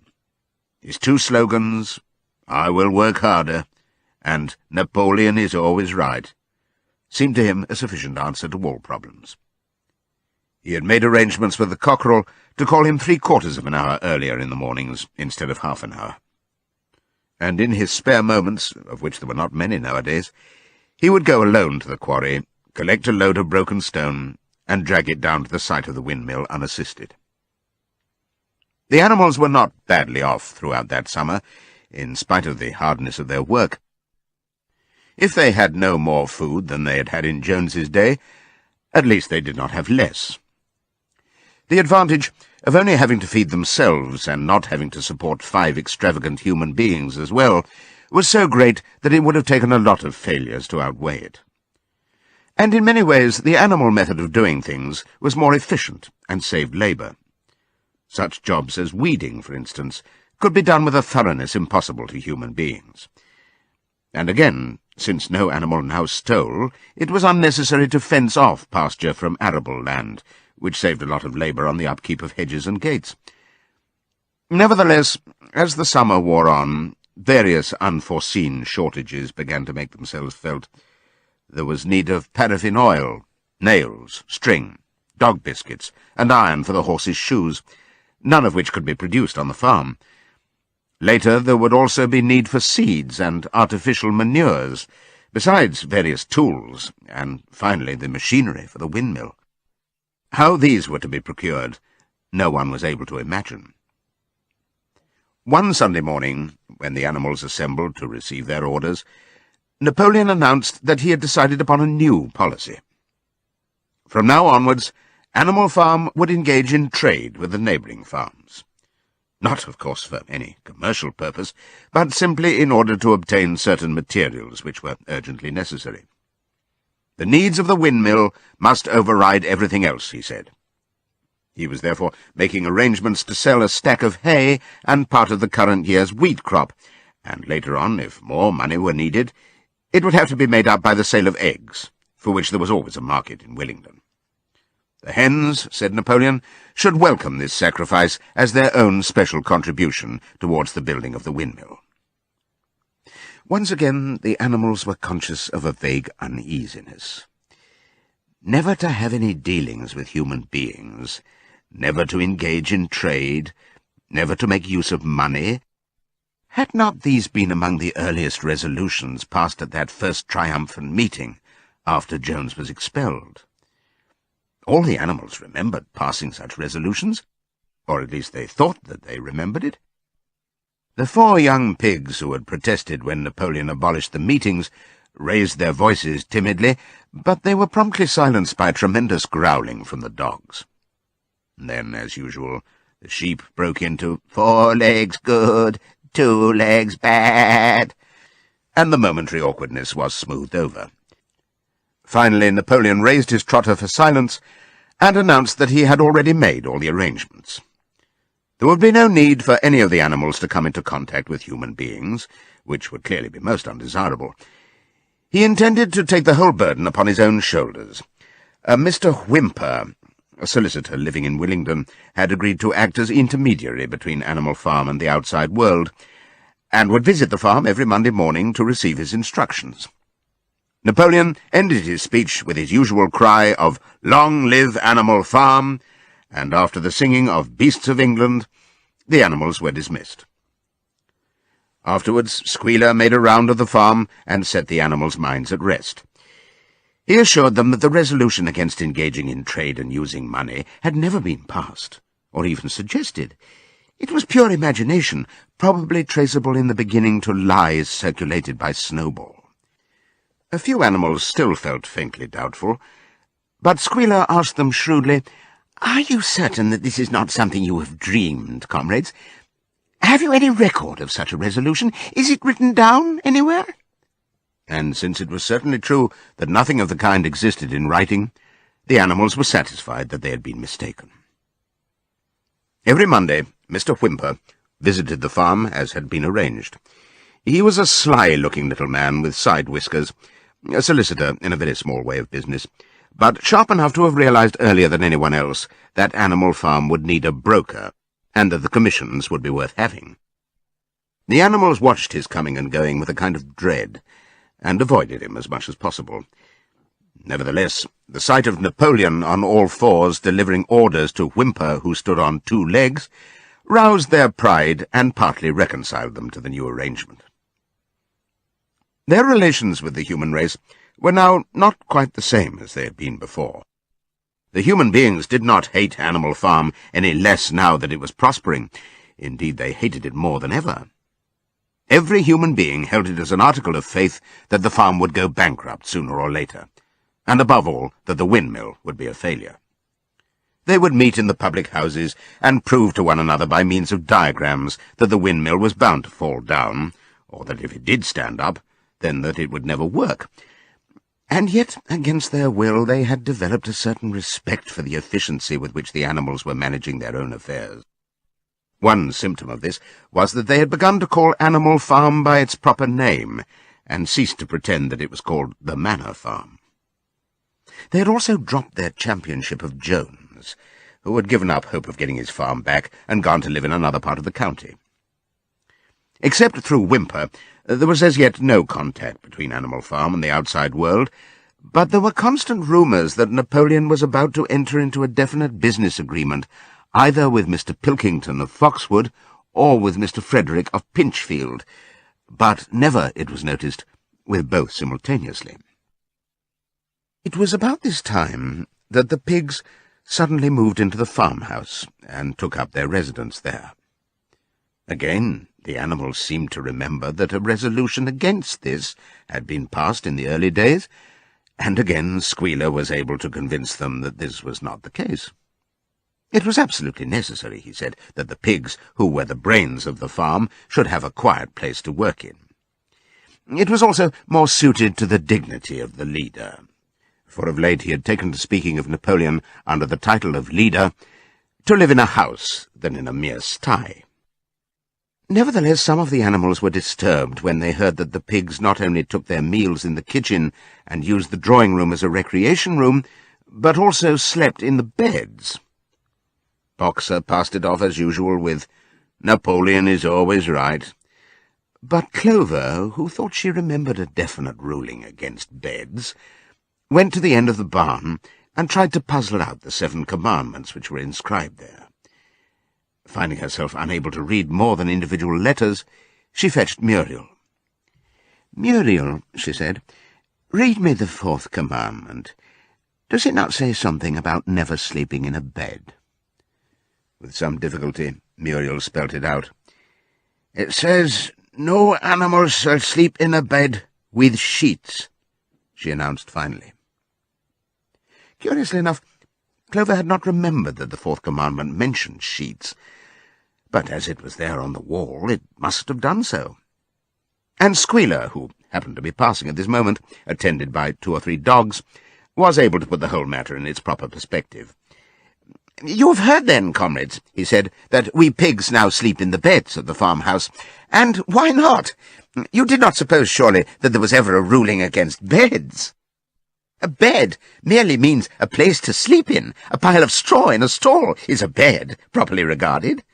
The rule was against sheets, which are a human invention. We have removed the sheets from the farmhouse beds and sleep between blankets. Very comfortable beds they are, too, but not more comfortable than we need, I can tell you, comrades, with all the brain work we have to do nowadays. You would not rob us of our repose, would you, comrades? You would not have us too tired to carry out our duties? Surely none of you wishes to see Jones back?" The animals reassured him on this point immediately, and no more was said about the pigs sleeping in the farmhouse beds. And when, some days afterwards, it was announced that from now on the pigs would get up an hour later in the mornings than the other animals, no complaint was made about that either. By the autumn, the animals were tired, but happy. They'd had a hard year, and after the sale of part of the hay and corn, the stores of food for the winter were none too plentiful. But the windmill compensated for everything. It was almost half-built now. After the harvest there was a stretch of clear, dry weather, and the animals toiled harder than ever, thinking it well worth while to plod to and fro all day with blocks of stone, if by doing so they could raise the walls another foot. Boxer would even come out at nights and work for an hour or 2 on his own by the light of the harvest moon. In their spare moments the animals would walk round and round the half-finished mill, admiring the strength and perpendicularity of its walls, and marvelling that they should ever have been able to build anything so imposing. Only old Benjamin refused to grow enthusiastic about the windmill, though, as usual, he would utter nothing beyond the cryptic remark that donkeys live a long time. November came, with raging southwest winds. Building had to stop because it was now too wet to mix the cement. Finally there came a night when the gale was so violent that the farm buildings rocked on their foundations and several tiles were blown off the roof of the barn. The hens woke up squawking with terror because they had all dreamed simultaneously of hearing a gun go off in the distance. In the morning the animals came out of their stalls to find that the flagstaff had been blown down and an elm tree at the foot of the orchard had been plucked up like a radish. They had just noticed this when a cry of despair broke from every animal's throat. A terrible sight had met their eyes. The windmill was in ruins. With one accord they dashed down to the spot. Napoleon, who seldom moved out of a walk, raced ahead of them all. Yes, there it lay, the fruit of all their struggles, levelled to its foundations, the stones they had broken and carried so laboriously scattered all around. Unable at first to speak, they stood gazing mournfully at the litter of fallen stone. Napoleon paced to and fro in silence, occasionally snuffing at the ground. His tail had grown rigid and twitched sharply from side to side, a sign in him of intense mental activity. Suddenly he halted, as though his mind were made up. "Comrades," he said quietly, "do you know who is responsible for this? Do you know the enemy who has come in the night and overthrown our windmill? Snowball!" He suddenly roared in a voice of thunder. "Snowball has done this thing. In sheer malignity, thinking to set back our plans and avenge himself for his ignominious expulsion, this traitor has crept here under cover of night and destroyed our work of nearly a year. Comrades, here and now I pronounce the death sentence upon Snowball. Animal hero second class, and half a bushel of apples to any animal who brings him to justice. A full bushel to anyone who captures him alive." The animals were shocked beyond measure to learn that even Snowball could be guilty of such an action. There was a cry of indignation, and everyone began thinking out ways of catching Snowball if he should ever come back. Almost immediately, the footprints of a pig were discovered in the grass at a little distance from the knoll. They could only be traced for a few yards, but appeared to lead to a hole in the hedge. Napoleon snuffed deeply at them and pronounced them to be Snowballs. He gave it as his opinion that Snowball had probably come from the direction of Foxwood Farm. "No more delays, comrades," cried Napoleon when the footprints had been examined. "There is work to be done. This very morning we begin rebuilding the windmill, and we will build all through the winter, rain or shine. We will teach this miserable traitor that he cannot undo our work so easily. Remember, comrades, there must be no alteration in our plans. They shall be carried out to the day. Forward, comrades! Long live the windmill! Long live Animal Farm!" It was a bitter winter. The stormy weather was followed by sleet and snow, and then by a hard frost which did not break till well into February. The animals carried on as best they could with the rebuilding of the windmill, well knowing that the outside world was watching them, and that the envious human beings would rejoice and triumph if the mill were not finished on time. Out of spite, the human beings pretended not to believe that it was Snowball who had destroyed the windmill. They said that it had fallen down because the walls were too thin. The animals knew that this was not the case. Still, it had been decided to build the walls 3 feet thick this time, instead of 18 inches as before, which meant collecting much larger quantities of stone. For a long time, the quarry was full of snowdrifts, and nothing could be done. Some progress was made in the dry, frosty weather that followed, but it was cruel work, and the animals could not feel so hopeful about it as they had felt before. They were always cold, and usually hungry as well. Only Boxer and Clover never lost heart. Squealer made excellent speeches on the joy of service and the dignity of labour, but the other animals found more inspiration in Boxer's strength, and his never-failing cry of, "I will work harder." In January, food fell short. The corn ration was drastically reduced, and it was announced that an extra potato ration would be issued to make up for it. Then it was discovered that the greater part of the potato crop had been frosted in the clamps, which had not been covered thickly enough. The potatoes had become soft and discoloured, and only a few were edible. For days at a time, the animals had nothing to eat but chaff and mangles. Starvation seemed to stare them in the face. It was vitally necessary to conceal this fact from the outside world. Emboldened by the collapse of the windmill, the human beings were inventing fresh lies about Animal Farm. Once again, it was being put about that all the animals were dying of famine and disease, and that they were continually fighting among themselves, and had resorted to cannibalism and infanticide. Napoleon was well aware of the bad results that might follow if the real facts of the food situation were known, and he decided to make use of Mr. Whymper to spread a contrary impression. Hitherto, the animals had had little or no contact with Whymper on his weekly visits. Now, however, a few selected animals, mostly sheep, were instructed to remark casually in his hearing that rations had been increased. In addition, Napoleon ordered the almost empty bins in the store shed to be filled nearly to the brim with sand, which was then covered up with what remained of the grain and meal. On some suitable pretext, Whymper was led through the store shed and allowed to catch a glimpse of the bins. He was deceived, and continued to report to the outside world that there was no food shortage on Animal Farm.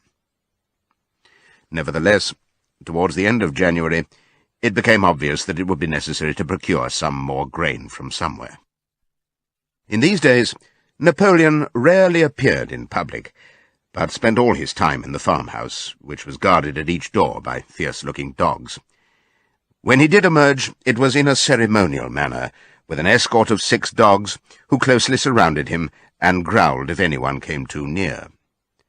Frequently he did not even appear on Sunday mornings, but issued his orders through one of the other pigs, usually Squealer.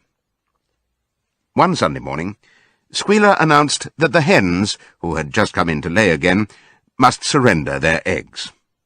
Napoleon had accepted, through Whimper, a contract for 400 eggs a week. The price of these would pay for enough grain and meal to keep the farm going till summer came on and conditions were easier. When the hens heard this, they raised a terrible outcry. They had been warned earlier that this sacrifice might be necessary, but had not believed that it would really happen. They were just getting their clutches ready for the spring sitting, and they protested that to take the eggs away now was murder. For the first time since the expulsion of Jones, there was something resembling a rebellion. Led by 3 young black Minorca pullets, the hens made a determined effort to thwart Napoleon's wishes. Their method was to fly up to the rafters and there lay their eggs, which smashed to pieces on the floor. Napoleon acted swiftly and ruthlessly. He ordered the hens' rations to be stopped, and decreed that any animal giving so much as a grain of corn to a hen should be punished by death. The dogs saw to it that these orders were carried out. For 5 days the hens held out, then they capitulated and went back to their nesting boxes. 9 hens had died in the meantime. Their bodies were buried in the orchard, and it was given out that they had died of coccidiosis. Whimper heard nothing of this affair, and the eggs were duly delivered, a grocer's van driving up to the farm once a week to take them away. All this while, no more had been seen of Snowball. He was rumoured to be hiding on one of the neighbouring farms, either Foxwood or Pinchfield. Napoleon was by this time on slightly better terms with the other farmers than before.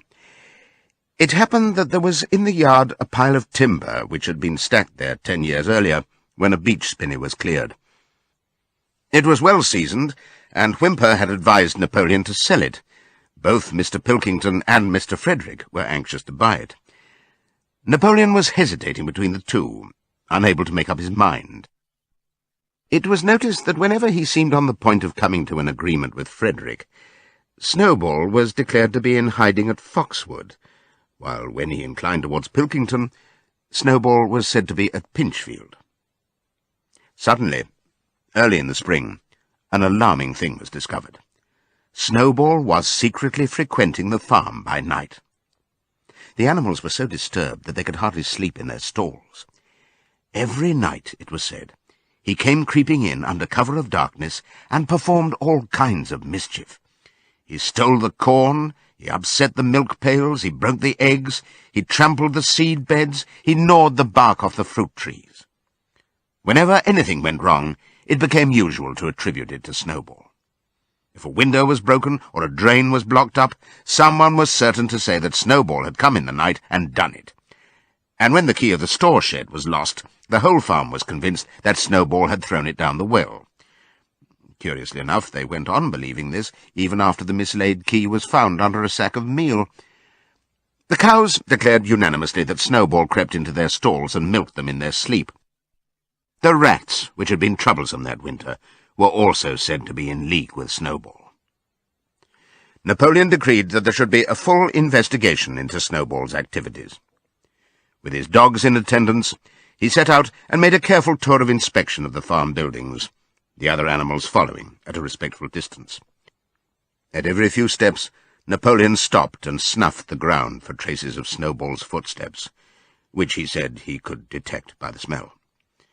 He snuffed in every corner, in the barn, in the cowshed, in the hen houses, in the vegetable garden, and found traces of Snowball almost everywhere. He would put his snout to the ground, give several deep sniffs, and exclaim in a terrible voice, "Snowball! He has been here. I can smell him distinctly." And at the word Snowball, all the dogs let out blood-curdling growls and showed their side teeth. The animals were thoroughly frightened. It seemed to them as though Snowball were some kind of invisible influence, pervading the air about them and menacing them with all kinds of dangers. In the evening, Squealer called them together, and with an alarmed expression on his face, told them that he had some serious news to report. "Comrades," cried Squealer, making little nervous skips, "a most terrible thing has been discovered. Snowball has sold himself to Frederick of Pinchfield Farm, who is even now plotting to attack us and take our farm away from us. Snowball is to act as his guide when the attack begins. But there is worse than that. We had thought that Snowball's rebellion was caused simply by his vanity and ambition, but we were wrong, comrades. Do you know what the real reason was? Snowball was in league with Jones from the very start. He was Jones's secret agent all the time. It has all been proved by documents which he left behind him and which we have only just discovered. To my mind, this explains a great deal, comrades. Did we not see for ourselves how he attempted, fortunately without success, to get us defeated and destroyed at the Battle of the Cowshed? The animals were stupefied. This was a wickedness far outdoing Snowball's destruction of the windmill. But it was some minutes before they could fully take it in. They all remembered, or thought they remembered, how they had seen Snowball charging ahead of them at the Battle of the Cowshed, how he had rallied and encouraged them at every turn, and how he had not paused for an instant even when the pellets from Jones's gun had wounded his back. At first it was a little difficult to see how this fitted in with his being on Jones's side. Even Boxer, who seldom asked questions, was puzzled. He lay down, tucked his 4 hoofs beneath him, shut his eyes, and with a hard effort managed to formulate his thoughts. "I do not believe that," he said. "Snowball fought bravely at the Battle of the Cowshed. I saw him myself. Did we not give him Animal Hero First Class immediately afterwards?" "That was our mistake, comrade, for we know now, it is all written down in the secret documents that we have found, that in reality he was trying to lure us to our doom." "But he was wounded," said Boxer. "We all saw him, running with blood." "That was part of the arrangement," cried Squealer. "Jones's shot only grazed him. I could show you this in his own writing, if you were able to read it. The plot was for Snowball, at the critical moment, to give the signal for flight and leave the field to the enemy, and he very nearly succeeded. I will even say, comrades, he would have succeeded if it had not been for our heroic leader, Comrade Napoleon. Do you not remember how, just at the moment when Jones and his men had got inside the yard, Snowball suddenly turned and fled, and many animals followed him? And do you not remember, too, that it was just at that moment, when panic was spreading and all seemed lost, that Comrade Napoleon sprang forward with a cry of death to humanity and sank his teeth in Jones's leg? Surely you remember that, comrades," exclaimed Squealer, frisking from side to side. Now, when Squealer described the scene so graphically, it seemed to the animals that they did remember it. At any rate, they remembered that at the critical moment of the battle Snowball had turned to flee, but Boxer was still a little uneasy. "I do not believe that Snowball was a traitor at the beginning," he said finally. "What he's done since is different. But I believe that at the Battle of the Cowshed he was a good comrade." "Our leader, Comrade Napoleon," announced Squealer, speaking very slowly and firmly, "has stated categorically, comrade, that Snowball was Jones's agent from the very beginning. Yes, and from long before the rebellion was ever thought of." "Ah, that is different," said Boxer. "If Comrade Napoleon says it, it must be right." "That is the true spirit, comrade," cried Squealer. But it was noticed that he cast a very ugly look at Boxer with his little twinkling eyes. He turned to go, then paused and added impressively, "I warn every animal on this farm to keep his eyes very wide open, for we have reason to think that some of Snowball's secret agents are lurking among us at this moment." 4 days later, in the late afternoon, Napoleon ordered all the animals to assemble in the yard. When they were all gathered together, Napoleon emerged from the farmhouse, wearing both his medals, for he had recently awarded himself Animal Hero First Class and Animal Hero Second Class, with his 9 huge dogs frisking around him and uttering growls that sent shivers down all the animals' spines. They all cowered silently in their places, seeming to know in advance that some terrible thing was about to happen. Napoleon stood sternly surveying his audience. Then he uttered a high-pitched whimper. Immediately the dogs bounded forward, seized 4 of the pigs by the ear, and dragged them, squealing with pain and terror, to Napoleon's feet. The pigs' ears were bleeding, the dogs had tasted blood, and for a few moments they appeared to go quite mad. To the amazement of everybody, 3 of them flung themselves upon Boxer. Boxer saw them coming, and put out his great hoof, caught a dog in mid-air, and pinned him to the ground. The dog shrieked for mercy, and the other 2 fled with their tails between their legs. Boxer looked at Napoleon to know whether he should crush the dog to death or let it go. Napoleon appeared to change countenance, and sharply ordered Boxer to let the dog go, whereat Boxer lifted his hoof, and the dog slunk away, bruised and howling. Presently the tumult died down. The 4 pigs waited, trembling, with guilt written on every line of their countenances. Napoleon now called upon them to confess their crimes. They were the same 4 pigs as had protested when Napoleon abolished the Sunday meetings. Without any further prompting, they confessed that they had been secretly in touch with Snowball ever since his expulsion, that they had collaborated with him in destroying the windmill, and that they had entered into an agreement with him to hand over Animal Farm to Mr. Frederick. They added that Snowball had privately admitted to them that he had been Jones's secret agent for years past. When they had finished their confession, the dogs promptly tore their throats out, and in a terrible voice Napoleon demanded whether any other animal had anything to confess. The 3 hens, who had been the ringleaders in the attempted rebellion over the eggs, now came forward and stated that Snowball had appeared to them in a dream, and incited them to disobey Napoleon's orders. They, too, were slaughtered. Then a goose came forward, and confessed to having secreted 6 ears of corn during the last year's harvest, and eaten them in the night. Then a sheep confessed to having urinated in the drinking pool, urged to do this, so she said, by Snowball, and 2 other sheep confessed to having murdered an old ram, an especially devoted follower of Napoleon, by chasing him round and round a bonfire when he was suffering from a cough. They were all slain on the spot. And so the tale of confessions and executions went on, until there was a pile of corpses lying before Napoleon's feet, and the air was heavy with the smell of blood, which had been unknown there since the expulsion of Jones. When it was all over, the remaining animals, except for the pigs and dogs, crept away in a body. They were shaken and miserable. They did not know which was more shocking, treachery of the animals who had leagued themselves with Snowball, or the cruel retribution they had just witnessed. In the old days there had often been scenes of bloodshed, equally terrible, but it seemed to all of them that it was far worse now that it was happening among themselves. Since Jones had left the farm until today, no animal had killed another animal. Not even a rat had been killed. They had made their way onto the little knoll where the half-finished windmill stood, and with one accord they all lay down as though huddling together for warmth.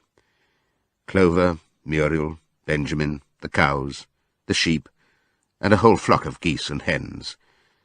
Everyone, indeed, except the cat, who had suddenly disappeared just before Napoleon ordered the animals to assemble.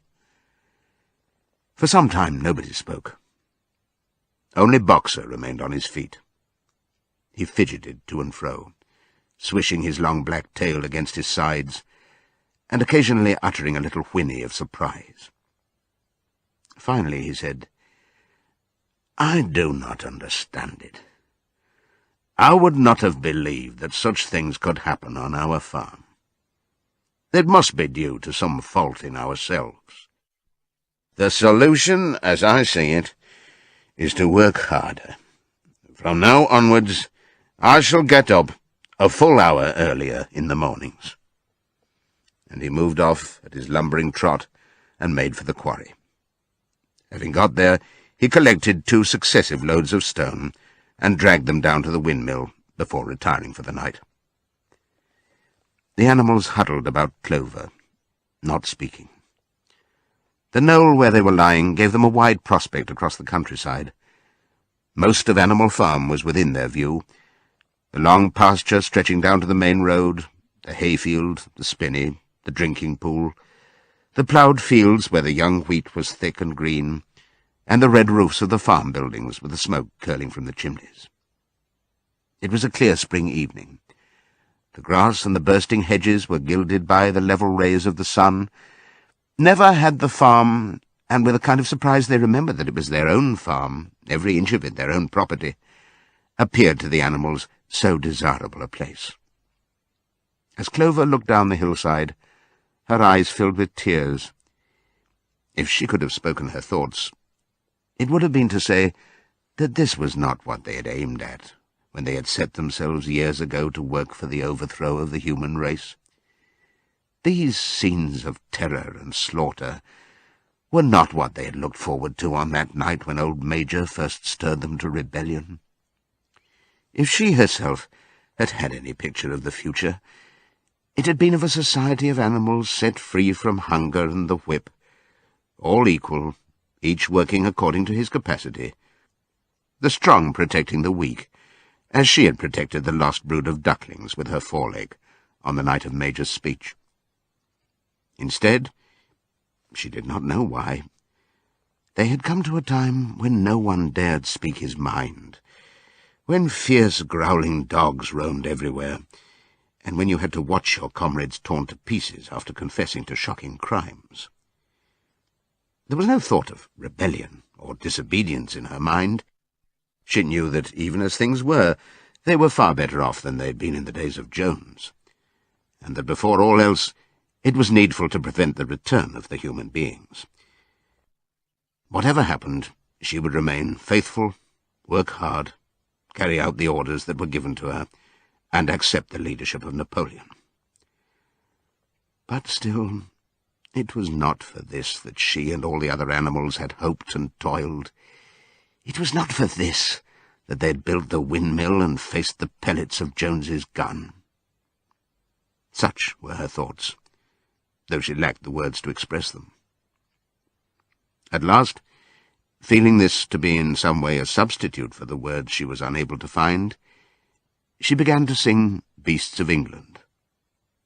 The other animals sitting round her took it up, and they sang it 3 times over, very tunefully, but slowly and mournfully, in a way they'd never sung it before.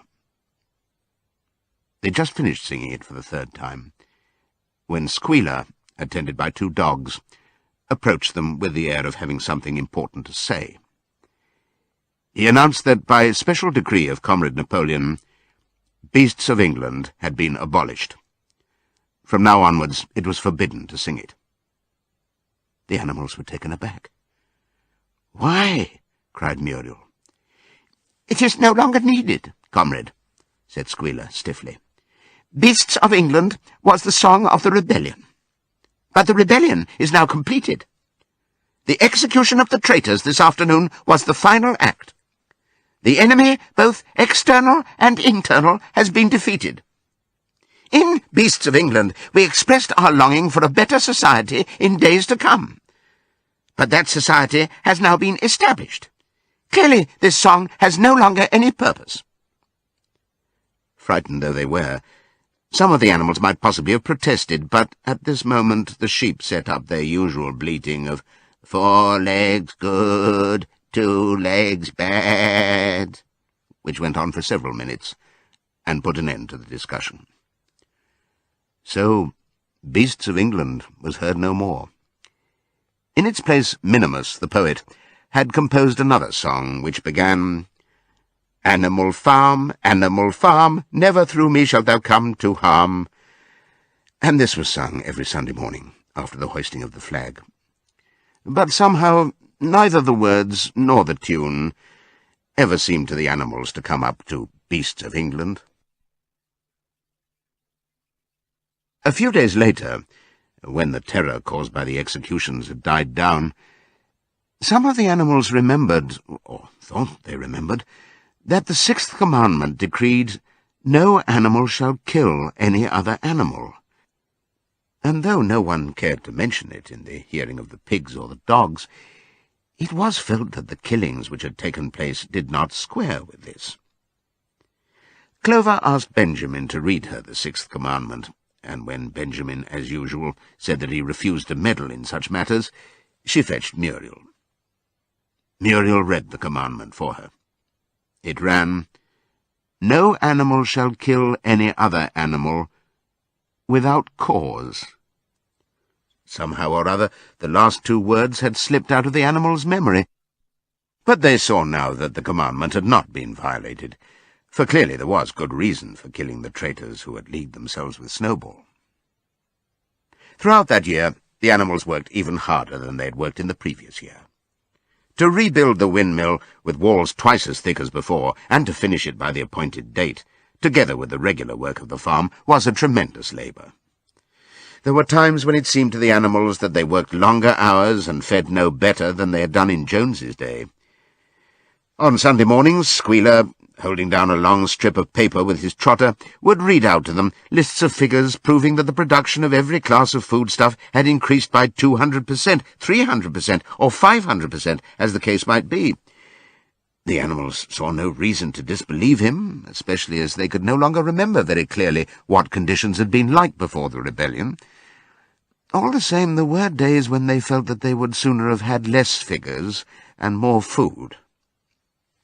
All orders were now issued through Squealer, or one of the other pigs. Napoleon himself was not seen in public as often as once in a fortnight. When he did appear, he was attended not only by his retinue of dogs, but by a black cockerel who marched in front of him and acted as a kind of trumpeter, letting out a loud cock-a-doodle-doo before Napoleon spoke. Even in the farmhouse, it was said, Napoleon inhabited separate apartments from the others. He took his meals alone, with 2 dogs to wait upon him, and always ate from the Crown Derby dinner service which had been in the glass cupboard in the drawing-room. It was also announced that the gun would be fired every year on Napoleon's birthday, as well as on the other 2 anniversaries. Napoleon was now never spoken of simply as Napoleon. He was always referred to in formal style as our leader, Comrade Napoleon, and the pigs liked to invent for him such titles as Father of all animals, Terror of mankind, Protector of the sheepfold, Duckling's friend, and the like. In his speeches, Squealer would talk with the tears rolling down his cheeks, of Napoleon's wisdom, the goodness of his heart, and the deep love he bore to all animals everywhere, even and especially the unhappy animals who still lived in ignorance and slavery on other farms. It had become usual to give Napoleon the credit for every successful achievement and every stroke of good fortune. You would often hear one hen remark to another, "Under the guidance of our leader, Comrade Napoleon, I have laid 5 eggs in 6 days." Or 2 cows, enjoying a drink at the pool, would exclaim, "Thanks to the leadership of Comrade Napoleon, how excellent this water tastes." The general feeling on the farm was expressed in a poem entitled Comrade Napoleon, which was composed by Minimus, and which ran as follows. Friend of the fatherless, fountain of happiness, Lord of the swill bucket, oh, how my soul is on fire when I gaze at thy calm and commanding eye, like the sun in the sky, Comrade Napoleon. Thou art the giver of all that thy creatures love, full belly twice a day, clean straw to roll upon. Every beast, great or small, sleeps at peace in his stall. Thou watchest over all, Comrade Napoleon. Had I a sucking pig, ere he had grown as big, even as a pint bottle or as a rolling pin, he should have learned to be faithful and true to thee. Yes, his first squeak should be, Comrade Napoleon. Napoleon approved of this poem, and caused it to be inscribed on the wall of the big barn at the opposite end from the 7 Commandments. It was surmounted by a portrait of Napoleon in profile, executed by Squealer in white paint. Meanwhile, through the agency of Whymper, Napoleon was engaged in complicated negotiations with Frederick and Pilkington. The pile of timber was still unsold. Of the 2, Frederick was the more anxious to get hold of it, but he would not offer a reasonable price. At the same time, there were renewed rumours that Frederick and his men were plotting to attack Animal Farm and to destroy the windmill, the building of which had aroused furious jealousy in him. Snowball was known to be still skulking on Pinchfield Farm. In the middle of the summer, the animals were alarmed to hear that 3 hens had come forward and confessed that, inspired by Snowball, they had entered into a plot to murder Napoleon. They were executed immediately, and fresh precautions for Napoleon's safety were taken. 4 dogs guarded his bed at night, 1 at each corner, and a young pig named Pink-Eye was given the task of tasting all his food before he ate it, lest it should be poisoned. At about the same time, it was given out that Napoleon had arranged to sell the pile of timber to Mr. Pilkington. He was also going to enter into a regular agreement for the exchange of certain products between Animal Farm and Foxwood. The relations between Napoleon and Pilkington, though they were only conducted through Whymper, were now almost friendly. The animals distrusted Pilkington as a human being, but greatly preferred him to Frederick, whom they both feared and hated. As the summer wore on, and the windmill neared completion, the rumours of an impending treacherous attack grew stronger and stronger. Frederick, it was said, intended to bring against them 20 men, all armed with guns, and he had already bribed the magistrates and police, so that if he could once get hold of the title deeds of Animal Farm, they would ask no questions. Moreover, terrible stories were leaking out from Pinchfield about the cruelties that Frederick practised upon his animals.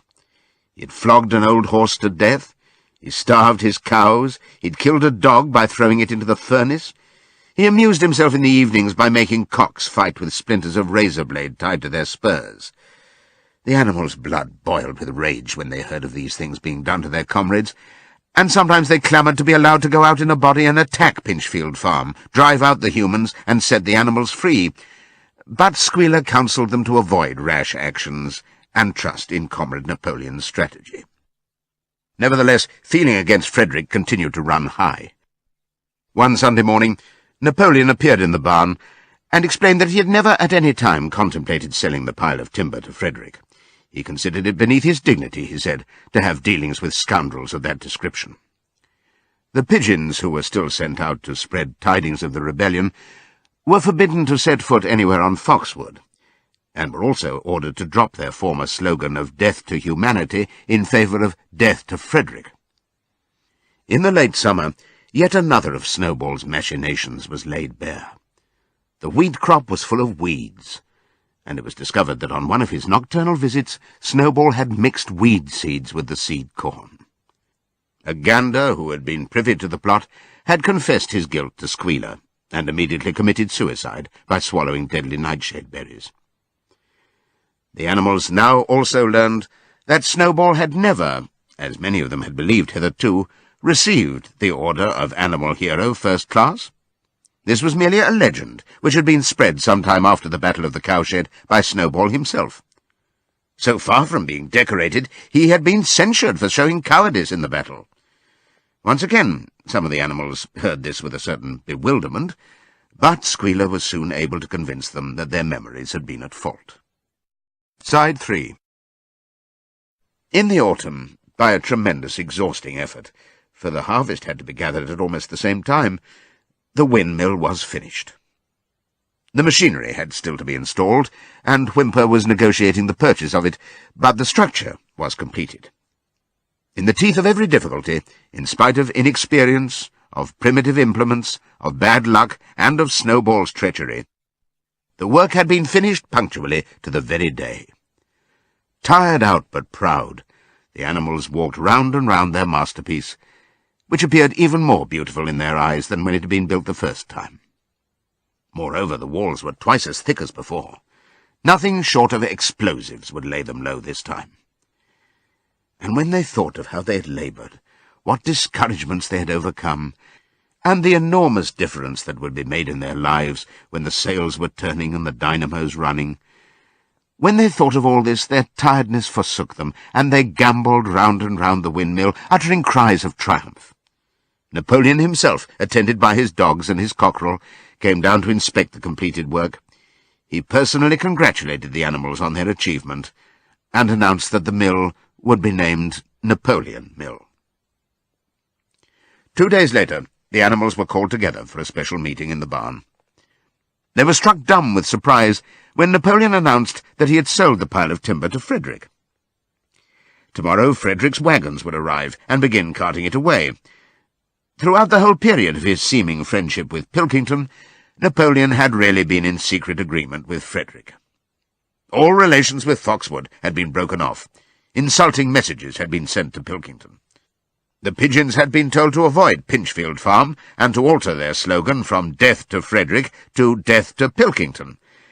At the same time, Napoleon assured the animals that the stories of an impending attack on Animal Farm were completely untrue, and that the tales about Frederick's cruelty to his own animals had been greatly exaggerated. All these rumours had probably originated with Snowball and his agents. It now appeared that Snowball was not, after all, hiding on Pinchfield Farm, and in fact had never been there in his life. He was living in considerable luxury, so it was said, at Foxwood, and had in reality been a pensioner of Pilkington for years past. The pigs were in ecstasies over Napoleon's cunning. By seeming to be friendly with Pilkington, he had forced Frederick to raise his price by £12. But the superior quality of Napoleon's mind, said Squealer, was shown in the fact that he trusted nobody, not even Frederick. Frederick had wanted to pay for the timber with something called a cheque, which, it seemed, was a piece of paper with a promise to pay written upon it. But Napoleon was too clever for him. He had demanded payment in real £5 notes, which were to be handed over before the timber was removed. Already Frederick had paid up, and the sum he had paid was just enough to buy the machinery for the windmill. Meanwhile, the timber was being carted away at high speed. When it was all gone, another special meeting was held in the barn for the animals to inspect Frederick's banknotes. Smiling beatifically, and wearing both his decorations, Napoleon reposed on a bed of straw on the platform, with the money at his side, neatly piled on a china dish from the farmhouse kitchen. The animals filed slowly past, and each gazed his fill. And Boxer put out his nose to sniff at the banknotes, and the flimsy white things stirred and rustled in his breath. 3 days later there was a terrible hullabaloo. Whymper, his face deadly pale, came racing up the path on his bicycle, flung it down in the yard, and rushed straight into the farmhouse. The next moment a choking roar of rage sounded from Napoleon's apartments. The news of what had happened spread round the farm like wildfire. The banknotes were forgeries. Frederick had got the timber for nothing. Napoleon called the animals together immediately, and in a terrible voice pronounced the death sentence upon Frederick. When captured, he said, Frederick should be boiled alive. At the same time he warned them that after this treacherous deed the worst was to be expected. Frederick and his men might make their long-expected attack at any moment. Sentinels were placed at all the approaches to the farm. In addition, 4 pigeons were sent to Foxwood with a conciliatory message, which it was hoped might re-establish good relations with Pilkington. The very next morning, the attack came. The animals were at breakfast when the lookouts came racing in with the news that Frederick and his followers had already come through the 5-barred gate. Boldly enough, the animals sallied forth to meet them, but this time they did not have the easy victory that they had had in the Battle of the Cowshed. There were 15 men, with half a dozen guns between them, and they opened fire as soon as they got within 50 yards.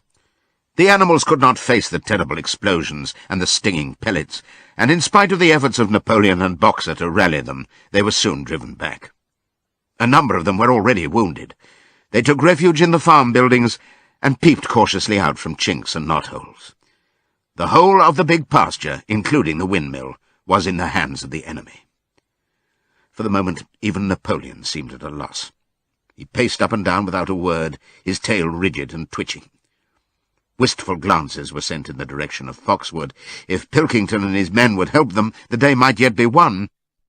But at this moment the 4 pigeons who had been sent out on the day before returned, one of them bearing a scrap of paper from Pilkington. On it was penciled the words, "Serves you right." Meanwhile, Frederick and his men had halted about the windmill. The animals watched them, and a murmur of dismay went round. 2 of the men had produced a crowbar and a sledgehammer. They were going to knock the windmill down. "Impossible!" cried Napoleon. "We have built the walls far too thick for that. They could not knock it down in a week. Courage, comrades!" But Benjamin was watching the movements of the men intently. The two with the hammer and the crowbar were drilling a hole near the base of the windmill. Slowly, and with an air almost of amusement, Benjamin nodded his long muzzle. "I thought so," he said. "Do you not see what they're doing? In another moment they're going to pack blasting powder into that hole." Terrified, the animals waited. It was impossible now to venture out of the shelter of the buildings. After a few minutes, the men were seen to be running in all directions. Then there was a deafening roar. The pigeons swirled into the air, and all the animals, except Napoleon, flung themselves flat on their bellies and hid their faces. When they got up again, a huge cloud of black smoke was hanging where the windmill had been. Slowly the breeze drifted it away. The windmill had ceased to exist. At this sight, the animals' courage returned to them. The fear and despair they had felt a moment earlier were drowned in their rage against this vile, contemptible act. A mighty cry for vengeance went up, and without waiting for further orders, they charged forth in a body and made straight for the enemy. This time they did not heed the cruel pellets that swept over them like hail. It was a savage, bitter battle. The men fired again and again, and when the animals got to close quarters, lashed out with their sticks and their heavy boots. A cow, 3 sheep, and 2 geese were killed, and nearly everyone was wounded. Even Napoleon, who was directing operations from the rear, had the tip of his tail chipped by a pellet, but the men did not go unscathed either. 3 of them had their heads broken by blows from Boxer's hoofs, another was gored in the belly by a cow's horn, another had his trousers nearly torn off by Jessie and Bluebell. And when the 9 dogs of Napoleon's own bodyguard, whom he had instructed to make a detour under cover of the hedge, suddenly appeared on the men's flank, baying ferociously, panic overtook them. They saw that they were in danger of being surrounded. Frederick shouted to his men to get out while the going was good, and the next moment the cowardly enemy was running for dear life. The animals chased them right down to the bottom of the field and got in some last kicks at them as they forced their way through the thorn hedge. They had won, but they were weary and bleeding. Slowly they began to limp back towards the farm.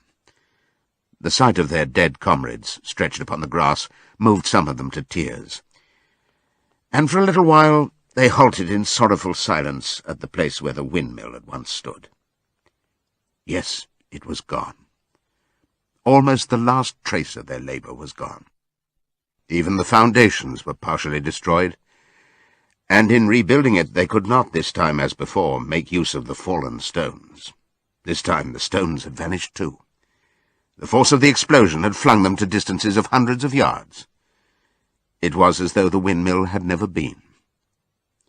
As they approached the farm, Squealer, who had unaccountably been absent during the fighting, came skipping towards them, whisking his tail and beaming with satisfaction. And the animals heard, from the direction of the farm buildings, the solemn booming of a gun. "What is that gun firing for?" said Boxer. "To celebrate our victory," cried Squealer. "What victory?" said Boxer. His knees were bleeding, he had lost a shoe and split his hoof, and a dozen pellets had lodged themselves in his hind leg. "What victory, comrade? Have we not driven the enemy off our soil, the sacred soil of Animal Farm?" "But they have destroyed the windmill, and we'd worked on it for 2 years. "What matter? We will build another windmill. We will build 6 windmills if we feel like it. You do not appreciate, comrade, the mighty thing that we have done. The enemy was in occupation of this very ground that we stand upon, and now, thanks to the leadership of Comrade Napoleon, we have won every inch of it back again." "Then we've won back what we had before," said Boxer. "That is our victory," said Squealer. They limped into the yard. The pellets under the skin of Boxer's leg smarted painfully. He saw ahead of him the heavy labour of rebuilding the windmill from the foundations, and already in imagination he braced himself for the task.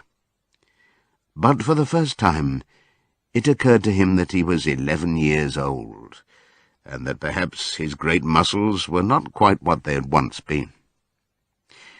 But when the animals saw the green flag flying, and heard the gun firing again, 7 times it was fired in all, and heard the speech that Napoleon made, congratulating them on their conduct, it did seem to them, after all, that they had won a great victory. The animals slain in the battle were given a solemn funeral. Boxer and Clover pulled the wagon which served as a hearse, and Napoleon himself walked at the head of the procession. 2 whole days were given over to celebrations. There were songs, speeches, and more firing of the gun, and a special gift of an apple was bestowed on every animal, with 2 ounces of corn for each bird, and 3 biscuits for each dog.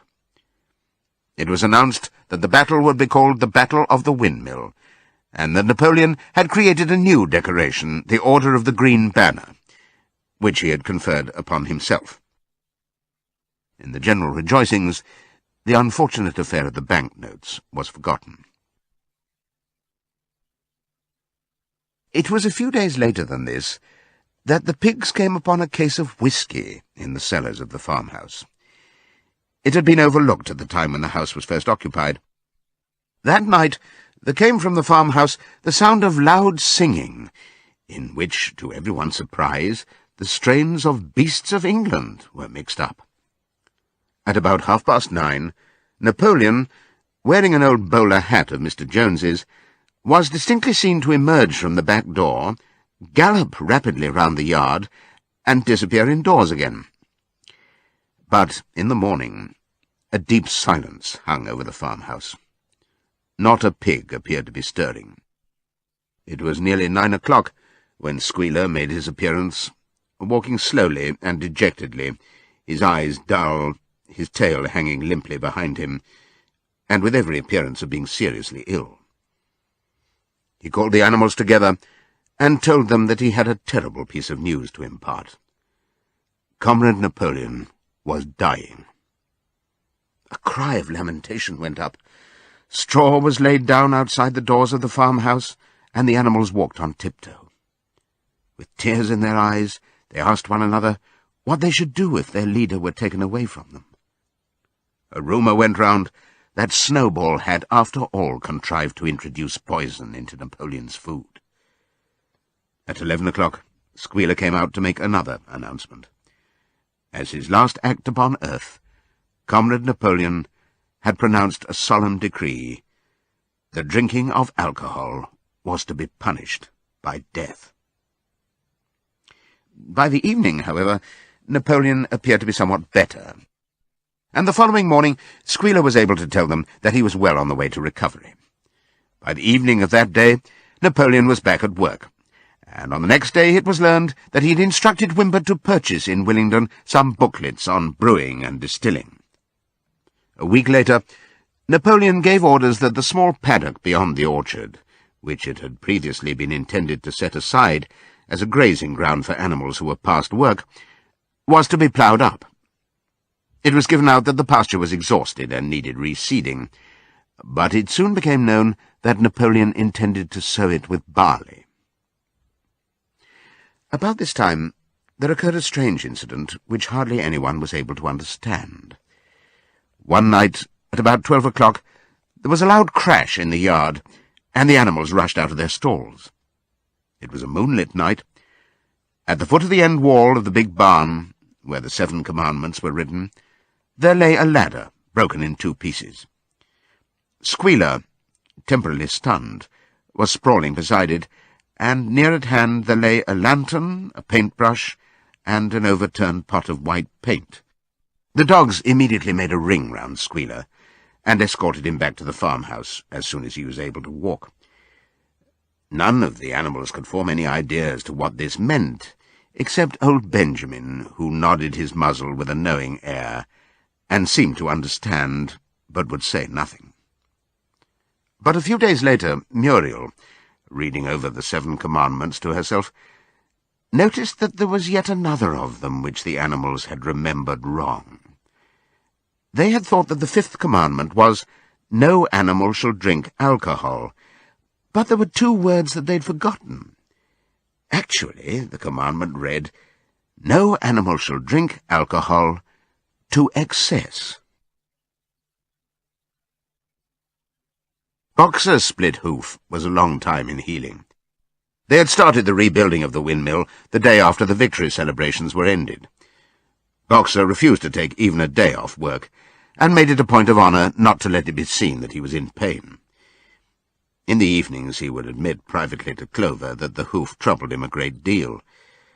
Clover treated the hoof with poultices of herbs which she prepared by chewing them, and both she and Benjamin urged Boxer to work less hard. "A horse's lungs do not last forever," she said to him. But Boxer would not listen.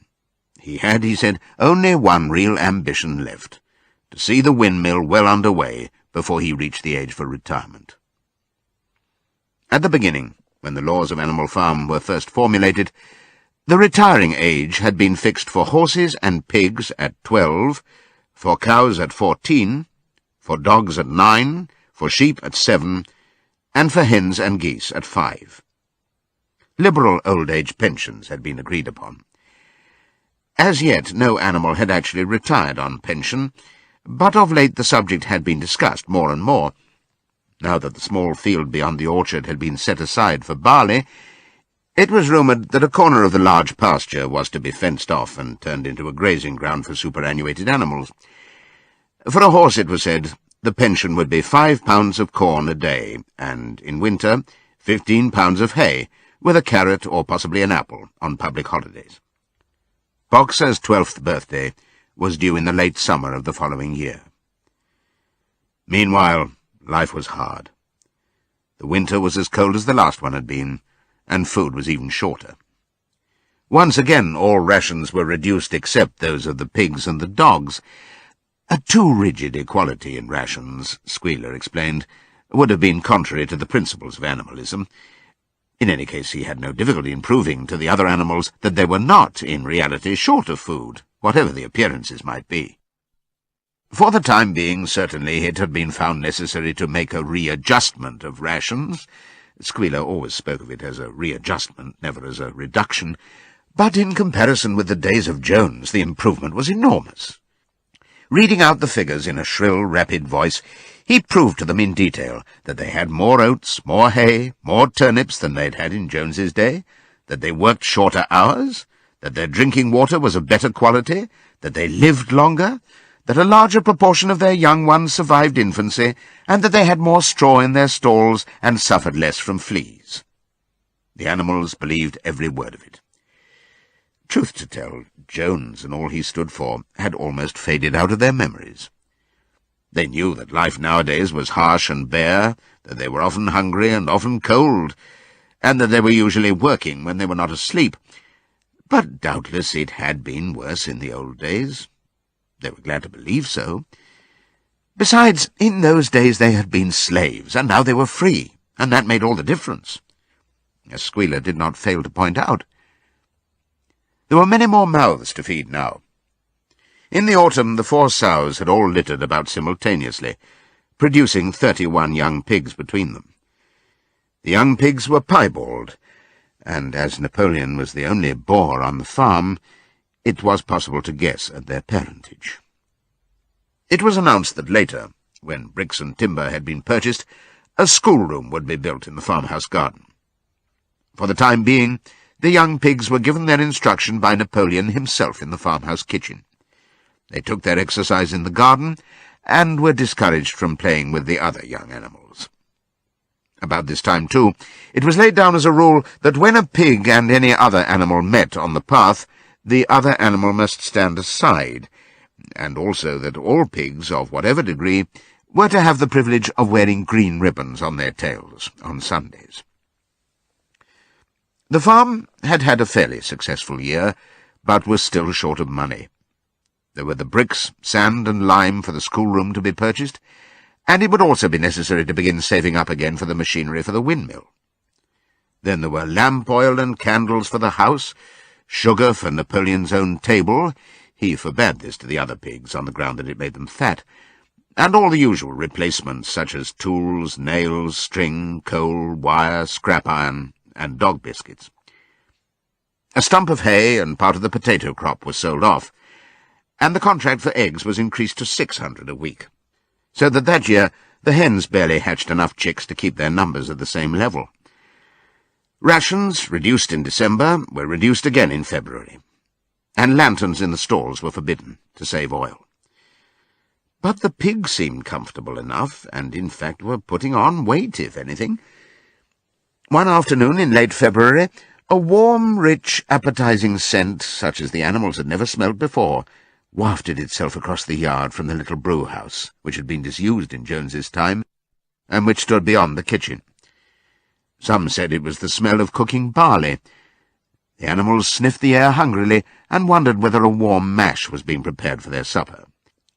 But no warm mash appeared, and on the following Sunday it was announced that from now onwards all barley would be reserved for the pigs.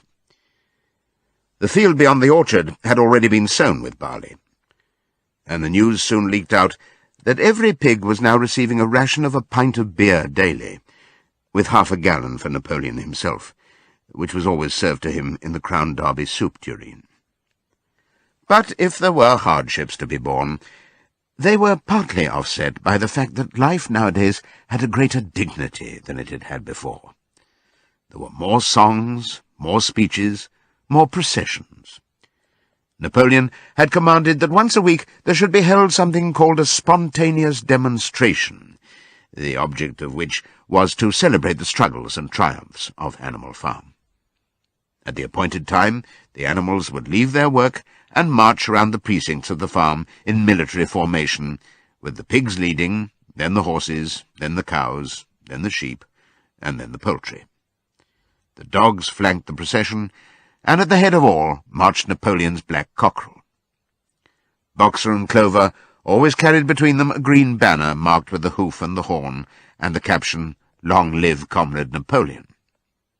Afterwards there were recitations of poems composed in Napoleon's honour, and a speech by Squealer, giving particulars of the latest increases in the production of foodstuffs. And on occasion a shot was fired from the gun.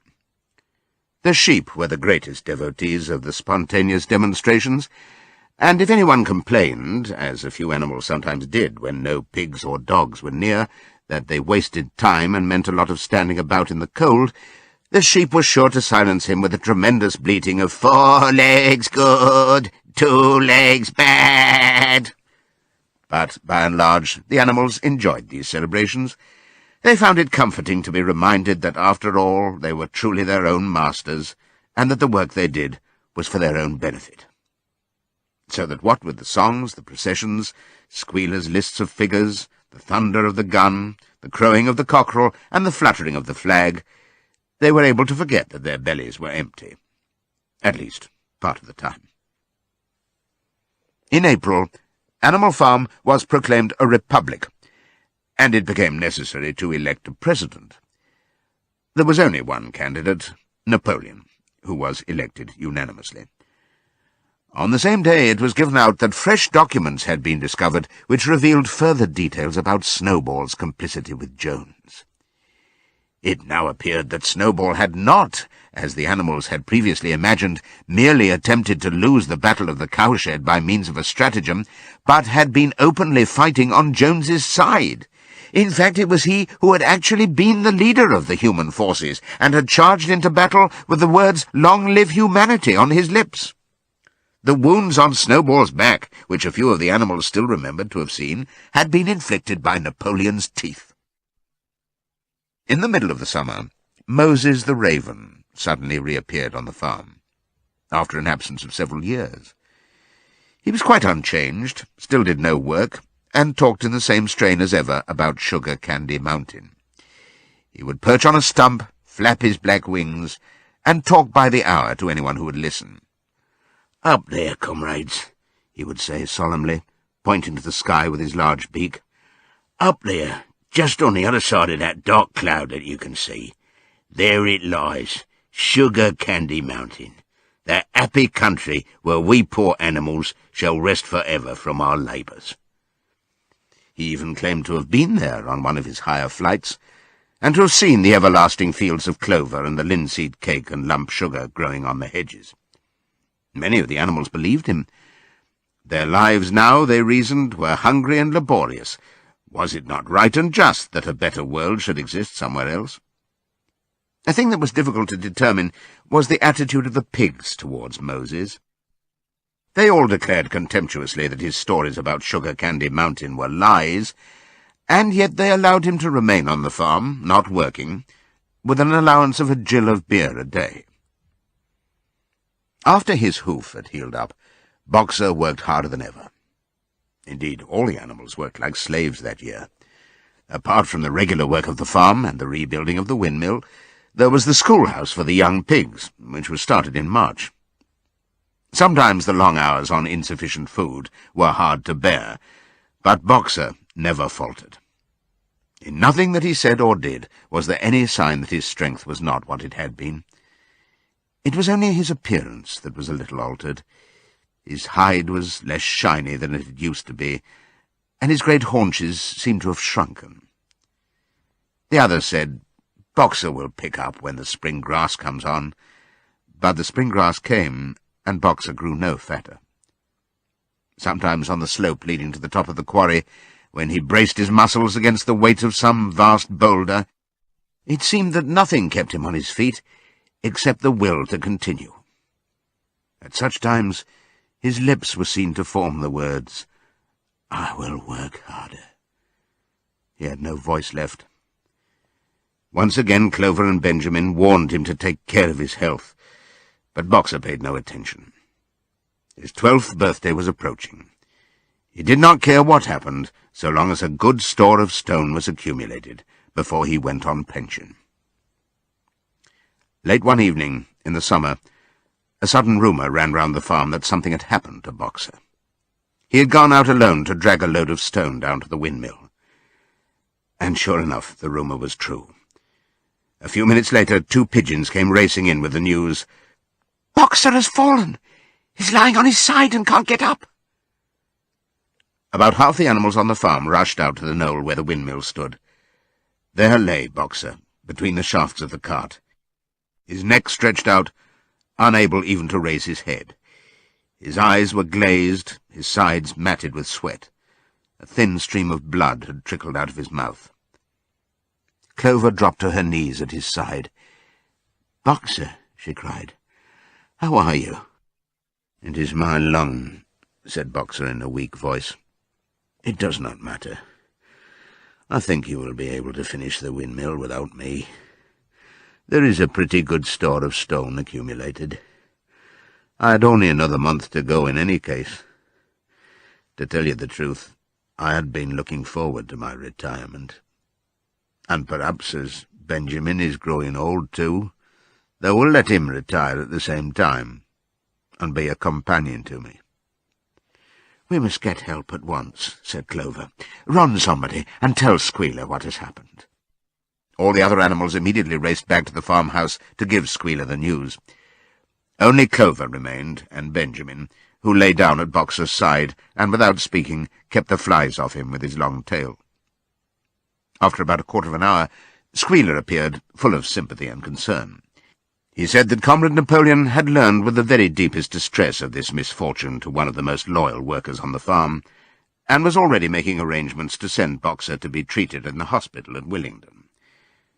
The animals felt a little uneasy at this.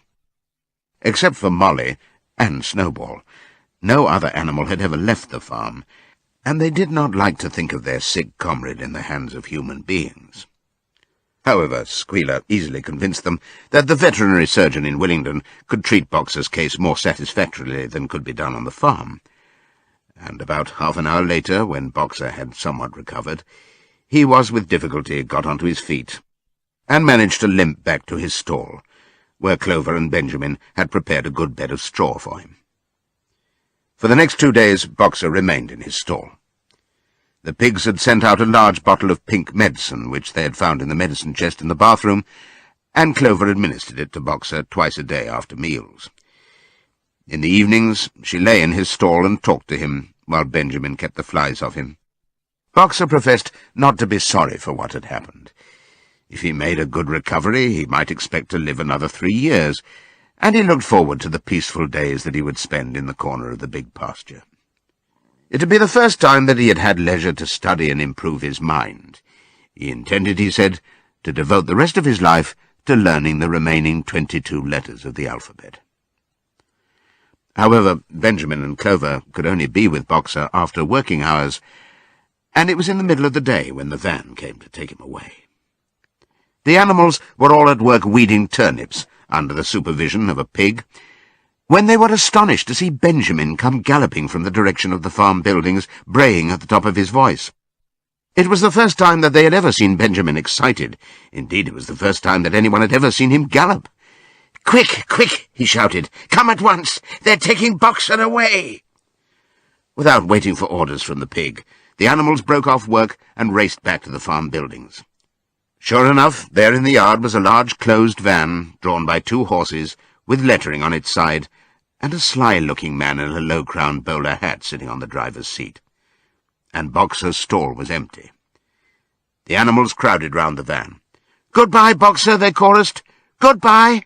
"Fools! Fools!" shouted Benjamin, prancing round them and stamping the earth with his small hoofs. "Fools! Do you not see what is written on the side of that van?" That gave the animals pause, and there was a hush. Muriel began to spell out the words, but Benjamin pushed her aside, and in the midst of a deadly silence he read, "Alfred Simmons, horse slaughterer and glue boiler, Willingdon. Dealer in hides and bone meal. Kennels supplied." "Do you not understand what that means? They are taking Boxer to the knackers." A cry of horror burst from all the animals. At this moment the man on the box whipped up his horses, and the van moved out of the yard at a smart trot. All the animals followed, crying out at the tops of their voices. Clover forced her way to the front. The van began to gather speed. Clover tried to stir her stout limbs to a gallop, and achieved a canter. "Boxer!" she cried. "Boxer! Boxer! Boxer!" And just at this moment, as though he had heard the uproar outside, Boxer's face with a white stripe down his nose appeared at the small window at the back of the van. "Boxer!" cried Clover in a terrible voice. "Boxer, get out! Get out quickly! They are taking you to your death!" All the animals took up the cry of, "Get out, Boxer, get out!" But the van was already gathering speed and drawing away from them. It was uncertain whether Boxer had understood what Clover had said, but a moment later his face disappeared from the window, and there was the sound of a tremendous drumming of hoofs inside the van. He was trying to kick his way out. The time had been when a few kicks from Boxer's hoofs would have smashed the van to matchwood. But alas, his strength had left him, and in a few moments the sound of drumming hoofs grew fainter and died away. In desperation the animals began appealing to the 2 horses which drew the van to stop. "Comrades, comrades," they shouted, "don't take your own brother to his death." But the stupid brutes, too ignorant to realize what was happening, merely set back their ears and quickened their pace. Boxer's face did not reappear at the window. Too late, someone thought of racing ahead and shutting the 5-barred gate, but in another moment the van was through it and rapidly disappearing down the road. Boxer was never seen again. 3 days later it was announced that he had died in the hospital at Willingdon, in spite of receiving every attention a horse could have. Squealer came to announce the news to the others. He had, he said, been present during Boxer's last hours. "It was the most affecting sight I have ever seen," said Squealer, lifting his trotter and wiping away a tear. "I was at his bedside at the very last, and at the end, almost too weak to speak, he whispered in my ear that his sole sorrow was to have passed on before the windmill was finished. 'Forward, comrades,' he whispered. 'Forward in the name of the rebellion. Long live Animal Farm. Long live Comrade Napoleon. Napoleon is always right.' Those were his very last words, comrades." Here Squealer's demeanour suddenly changed. He fell silent for a moment, and his little eyes darted suspicious glances from side to side before he proceeded. It had come to his knowledge, he said, that a foolish and wicked rumour had been circulated at the time of Boxer's removal. Some of the animals had noticed that the van which took Boxer away was marked Horse Slaughterer, and had actually jumped to the conclusion that Boxer was being sent to the knackers. It was almost unbelievable, said Squealer, that any animal could be so stupid. "Surely," he cried indignantly, whisking his tail and skipping from side to side, "surely they knew their beloved leader, Comrade Napoleon, better than that." But the explanation was really very simple. The van had previously been the property of the knacker, and had been bought by the veterinary surgeon, who had not yet painted the old name out. That was how the mistake had arisen. The animals were enormously relieved to hear this, and when Squealer went on to give further graphic details of Boxer's deathbed, the admirable care he had received, and the expensive medicines for which Napoleon had paid without a thought as to the cost, their last doubts disappeared, and the sorrow that they felt for their comrade's death was tempered by the thought that at least he had died happy. Napoleon himself appeared at the meeting on the following Sunday morning, and pronounced a short oration in Boxer's honour. It had not been possible, he said, to bring back their lamented comrade's remains for interment on the farm, but he had ordered a large wreath to be made from the laurels in the farmhouse garden and sent down to be placed on Boxer's grave. And in a few days' time the pigs intended to hold a memorial banquet in Boxer's honour. Napoleon ended his speech with a reminder of Boxer's two favourite maxims: "I will work harder," and "Comrade Napoleon is always right." Maxims, he said, which every animal would do well to adopt as his own. On the day appointed for the banquet, a grocer's van drove up from Willingdon and delivered a large wooden crate at the farmhouse. That night there was the sound of uproarious singing, which was followed by what sounded like a violent quarrel, and ended at about 11 o'clock with a tremendous crash of glass. No one stirred in the farmhouse before noon on the following day, and the word went round that from somewhere or other the pigs had acquired the money to buy themselves another case of whisky. Years passed. The seasons came and went. The short animal lives fled by. A time came when there was no one who remembered the old days before the rebellion, except Clover, Benjamin, Moses the raven, and a number of the pigs. Muriel was dead. Bluebell, Jessie, and Pincher were dead. Jones, too, was dead. He had died in an inebriate's home in another part of the county. Snowball was forgotten. Boxer was forgotten, except by the few who had known him. Clover was an old stout mare now, stiff in the joints and with a tendency to rheumy eyes. She was 2 years past the retiring age, but in fact no animal had ever actually retired. The talk of setting aside a corner of the pasture for superannuated animals had long since been dropped. Napoleon was now a mature boar of 24 stone. Squealer was so fat that he could with difficulty see out of his eyes. Only old Benjamin was much the same as ever, except for being a little greyer about the muzzle, and since Boxer's death, more morose and taciturn than ever. There were many more creatures on the farm now, though the increase was not so great as had been expected in earlier years. Many animals had been born to whom the rebellion was only a dim tradition, passed on by word of mouth, and others had been bought who had never heard mention of such a thing before their arrival. The farm possessed 3 horses now, besides Clover. They were fine upstanding beasts, willing workers, and good comrades, but very stupid. None of them proved able to learn the alphabet beyond the letter B. They accepted everything that they were told about the rebellion, and the principles of animalism, especially from Clover, for whom they had an almost filial respect, but it was doubtful whether they understood very much of it. The farm was more prosperous now, and better organized. It had even been enlarged by 2 fields which had been bought from Mr. Pilkington. The windmill had been successfully completed at last, and the farm possessed a threshing machine and a hay elevator of its own, and various new buildings had been added to it. Whymper had bought himself a dog-cart. The windmill, however, had not after all been used for generating electrical power. It was used for milling corn, and brought in a handsome money profit. The animals were hard at work building yet another windmill.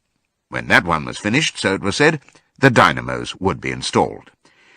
But the luxuries of which Snowball had once taught the animals to dream, the stalls with electric light and hot and cold water, and the 3-day week, were no longer talked about. Napoleon had denounced such ideas as contrary to the spirit of animalism. The truest happiness, he said, lay in working hard and living frugally. Somehow it seemed as though the farm had grown richer without making the animals themselves any richer, except, of course, for the pigs and the dogs. Perhaps this was partly because there were so many pigs and so many dogs. It was not that these creatures did not work after their fashion. There was, as Squealer was never tired of explaining, endless work in the supervision and organization of the farm. Much of this work was of a kind that the other animals were too ignorant to understand. For example, Squealer told them that the pigs had to expend enormous labours every day upon mysterious things called files, reports, minutes, and memoranda. These were large sheets of paper which had to be closely covered with writing, and as soon as they were so covered, they were burnt in the furnace. This was of the highest importance for the welfare of the farm, Squealer said. But still, neither pigs nor dogs produced any food by their own labour, and there were very many of them, and their appetites were always good. As for the others, their life, so far as they knew, was as it had always been. They were generally hungry, they slept on straw, they drank from the pool, they laboured in the fields. In winter they were troubled by the cold, and in summer by the flies. Sometimes the older ones among them racked their dim memories and tried to determine whether in the early days of the rebellion, when Jones's expulsion was still recent, things had been better or worse than now. They could not remember. There was nothing with which they could compare their present lives. They had nothing to go upon except Squealer's lists of figures, which invariably demonstrated that everything was getting better and better. The animals found the problem insoluble. In any case, they had little time for speculating on such things now. Only old Benjamin professed to remember every detail of his long life, and to know that things never had been, nor ever could be, much better or much worse. Hunger, hardship, and disappointment being, so he said, the unalterable law of life. And yet the animals never gave up hope. More, they never lost, even for an instant, their sense of honour and privilege in being members of Animal Farm. They were still the only farm in the whole country, in all England, owned and operated by animals. Not one of them, not even the youngest, not even the newcomers who had been brought from farms 10 or 20 miles away, ever ceased to marvel at that. And when they heard the gun booming and saw the green flag fluttering at the masthead, their hearts swelled with imperishable pride, and the talk turned always towards the old heroic days, the expulsion of Jones, the writing of the 7 Commandments, the great battles in which the human invaders had been defeated. None of the old dreams had been abandoned. The Republic of the Animals, which Major had foretold, when the green fields of England should be untrodden by human feet, was still believed in. Some day it was coming. It might not be soon, it might not be within the lifetime of any animal now living, but still it was coming. Even the tune of Beasts of England was perhaps hummed secretly here and there. At any rate, it was a fact that every animal on the farm knew it, though no one would have dared to sing it aloud. It might be that their lives were hard and that not all of their hopes had been fulfilled, but they were conscious that they were not as other animals. If they went hungry, it was not from feeding tyrannical human beings. If they worked hard, at least they worked for themselves. No creature among them went upon 2 legs. No creature called any other creature master. All animals were equal. One day in early summer, Squealer ordered the sheep to follow him, and led them out to a piece of waste ground at the other end of the farm, which had become overgrown with birch saplings. The sheep spent the whole day there, browsing at the leaves under Squealer's supervision. In the evening he returned to the farmhouse himself, but as it was warm weather, told the sheep to stay where they were. It ended by their remaining there for a whole week, during which time the other animals saw nothing of them.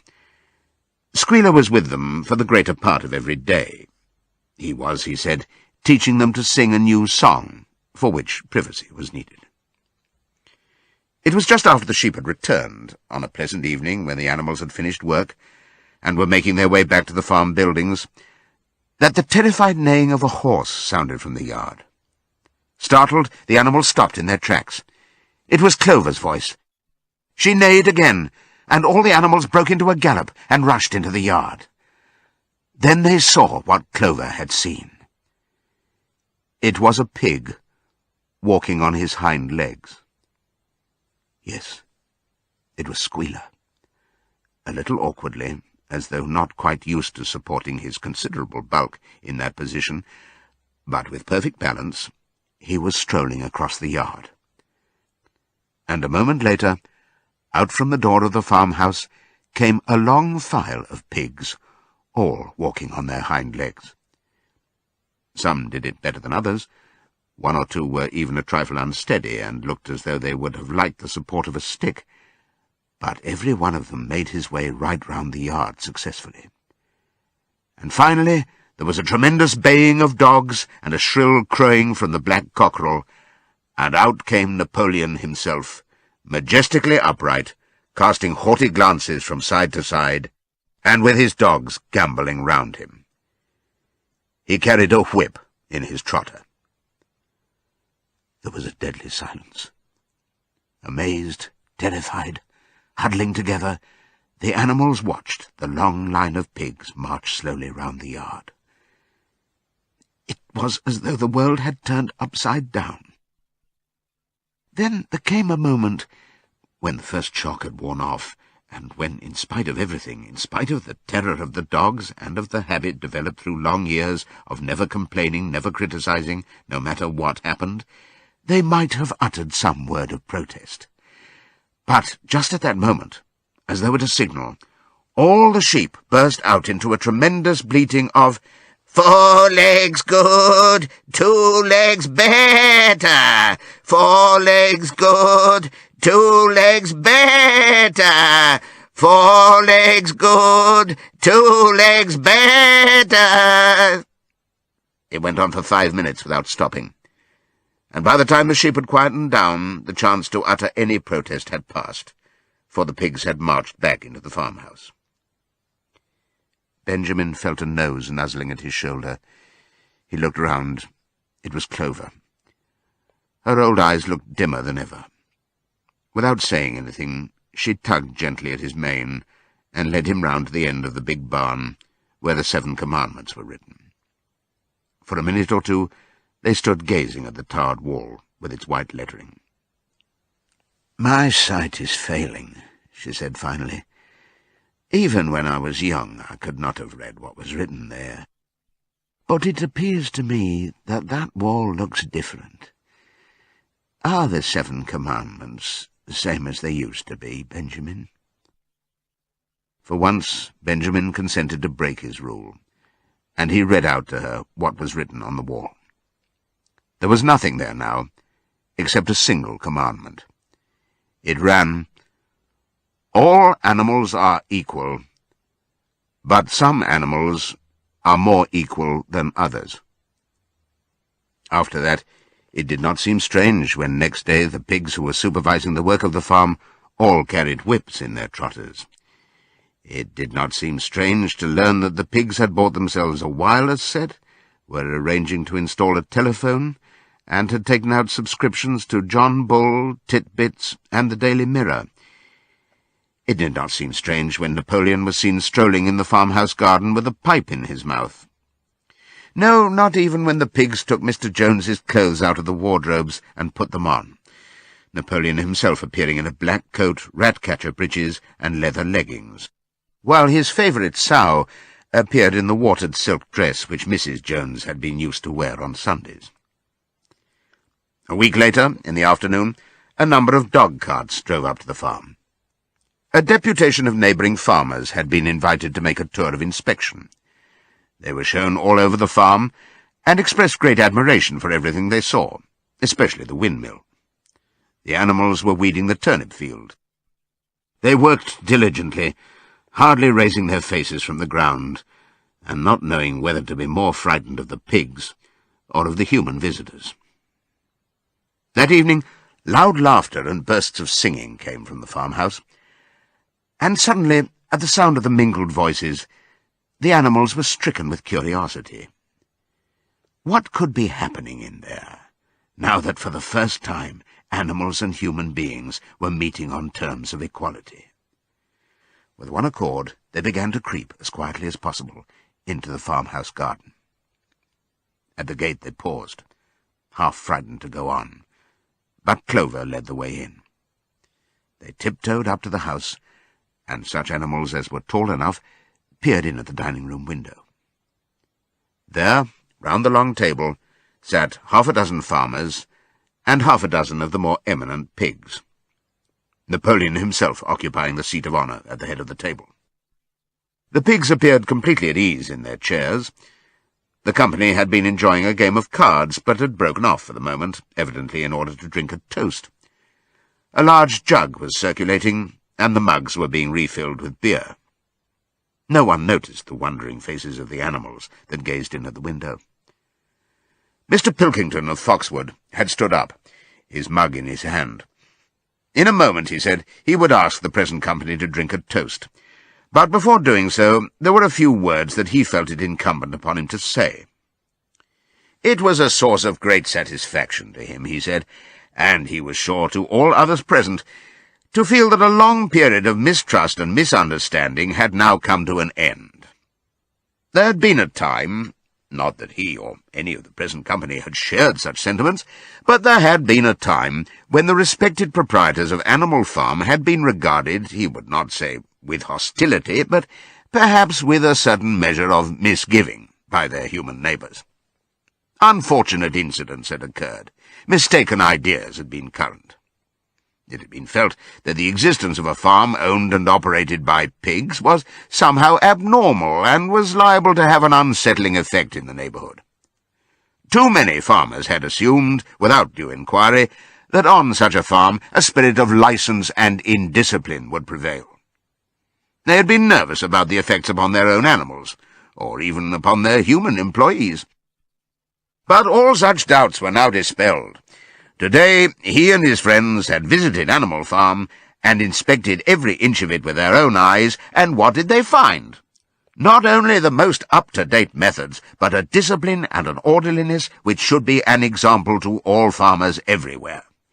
He believed that he was right in saying that the lower animals on Animal Farm did more work and received less food than any animals in the county. Indeed, he and his fellow visitors today had observed many features which they intended to introduce on their own farms immediately. He would end his remarks, he said, by emphasizing once again the friendly feelings that subsisted, and ought to subsist, between Animal Farm and its neighbours. Between pigs and human beings there was not, and there need not be, any clash of interests whatever. Their struggles and their difficulties were one. Was not the labour problem the same everywhere? Here it became apparent that Mr. Pilkington was about to spring some carefully prepared witticism on the company, but for a moment he was too overcome by amusement to be able to utter it. After much choking, during which his various chins turned purple, he managed to get it out. "If you have your lower animals to contend with," he said, "we have our lower classes."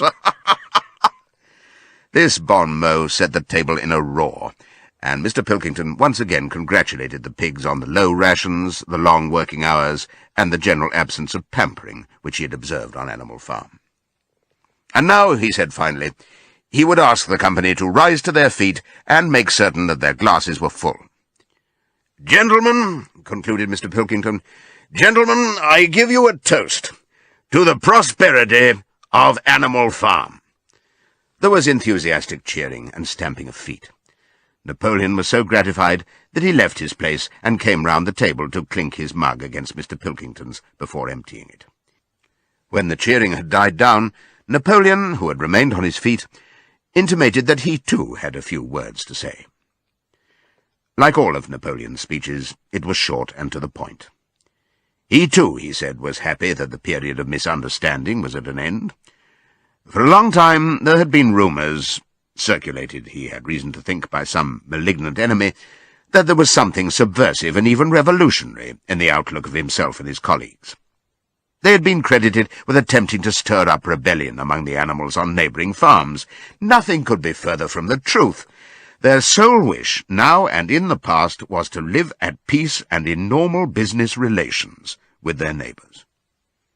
This farm, which he had the honour to control, he added, was a cooperative enterprise. The title deeds, which were in his own possession, were owned by the pigs jointly.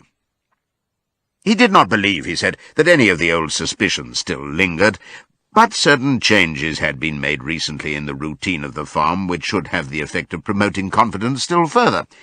Hitherto, the animals on the farm had had a rather foolish custom of addressing one another as comrade. This was to be suppressed. There had also been a very strange custom, whose origin was unknown, of marching every Sunday morning past a boar's skull which was nailed to a post in the garden. This, too, would be suppressed, and the skull had already been buried. His visitors might have observed, too, the green flag which flew from the masthead. If so, they would perhaps have noted that the white hoof and horn with which it had previously been marked had now been removed. It would be a plain green flag from now onwards. He had only one criticism, he said, to make of Mr. Pilkington's excellent and neighbourly speech. Mr. Pilkington had referred throughout to Animal Farm. He could not, of course, know, for he, Napoleon, was only now for the first time announcing it, that the name Animal Farm had been abolished. Henceforward, the farm was to be known as the Manor Farm, which, he believed, was its correct and original name. "Gentlemen," concluded Napoleon, "I will give you the same toast as before, but in a different form. Fill your glasses to the brim. Gentlemen, here is my toast to the prosperity of the Manor Farm."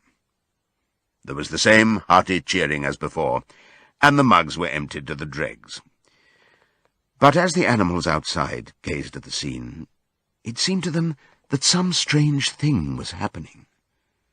What was it that had altered in the faces of the pigs? Clover's old dim eyes flitted from one face to another. Some of them had 5 chins, some had 4, some had 3. But what was it that seemed to be melting and changing? Then, the applause having come to an end, the company took up their cards and continued the game that had been interrupted, and the animals crept silently away. But they had not gone 20 yards when they stopped short. An uproar of voices was coming from the farmhouse. They rushed back and looked through the window again. Yes, a violent quarrel was in progress. There were shoutings, bangings on the table, sharp, suspicious glances, furious denials. The source of the trouble appeared to be that Napoleon and Mr. Pilkington had each played an ace of spades simultaneously. 12 voices were shouting in anger, and they were all alike. No question now what had happened to the faces of the pigs. The creatures outside looked from pig to man, and from man to pig, and from pig to man again. But already it was impossible to say which was which.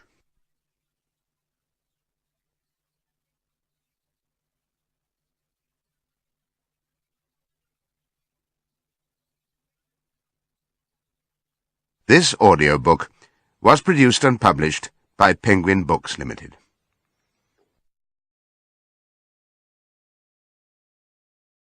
Yes, I've been living inside of you, but I guess it's time I set me free, and there's nothing that you can do. I know you can see. I can't seem to keep people around me, cause I'm scared that they might know the truth all about me. Then they might doubt me, there's no other route. I wanted to shout, but it's too late now, cause I'm drowning. Got two-faced like I'm a clown, man. Life is too great, no, it's astounding. I'm in good shape, ma, but you know that I'm drowning like a cup in a cage. I can't cope with this hopelessness, though I try to be open and go with it, but I'm soaking in the pain like a rain never stop flowing in. As I'm floating in a glowing river through a golden gate, trying to motivate. Yeah, I do my fucking best, but there's 2 voices in my head, I just can't. I just fucking can't. 'cause I've been living inside of you. But I guess it's time I set me free, and there's nothing that you can do. I hope you can see me, 'cause I've been living inside of you. But I guess it's time I set me free, and there's nothing that you can do. I hope you can see. Baby, what you wanting like this? You be fine, trust me, just in time we get along. No, leave me alone. Why, yes, can you see that you are alone, big? We're now sitting in our own throne, big. We need nobody, can you see it through? But it's not you who I should be listening to. Guess what, big? Nobody fucking needed you. No, and nobody fucking needed me. Yeah, they never needed us. They were the nail Jesus up. There's no fucking happen that they don't believe in us. But they my friend, I'm the only one that you can trust. Yeah, god damn it, you an idiot. Go online, be a slave for the media. And you forgot what your father said. Are you serious? Look at yourself, big. You fucking idiots. Cause I've been living inside of you. But I guess this time I set me free. Oh, I love you. I love There's you. nothing that you can do. Oh, you got no way, I see. I know you can Can you see. see it, baby? There's no one else. Cause I've been living inside of you. You have to accept it. But I guess this time I set me free, and there's nothing that you can do. I hope you can see me.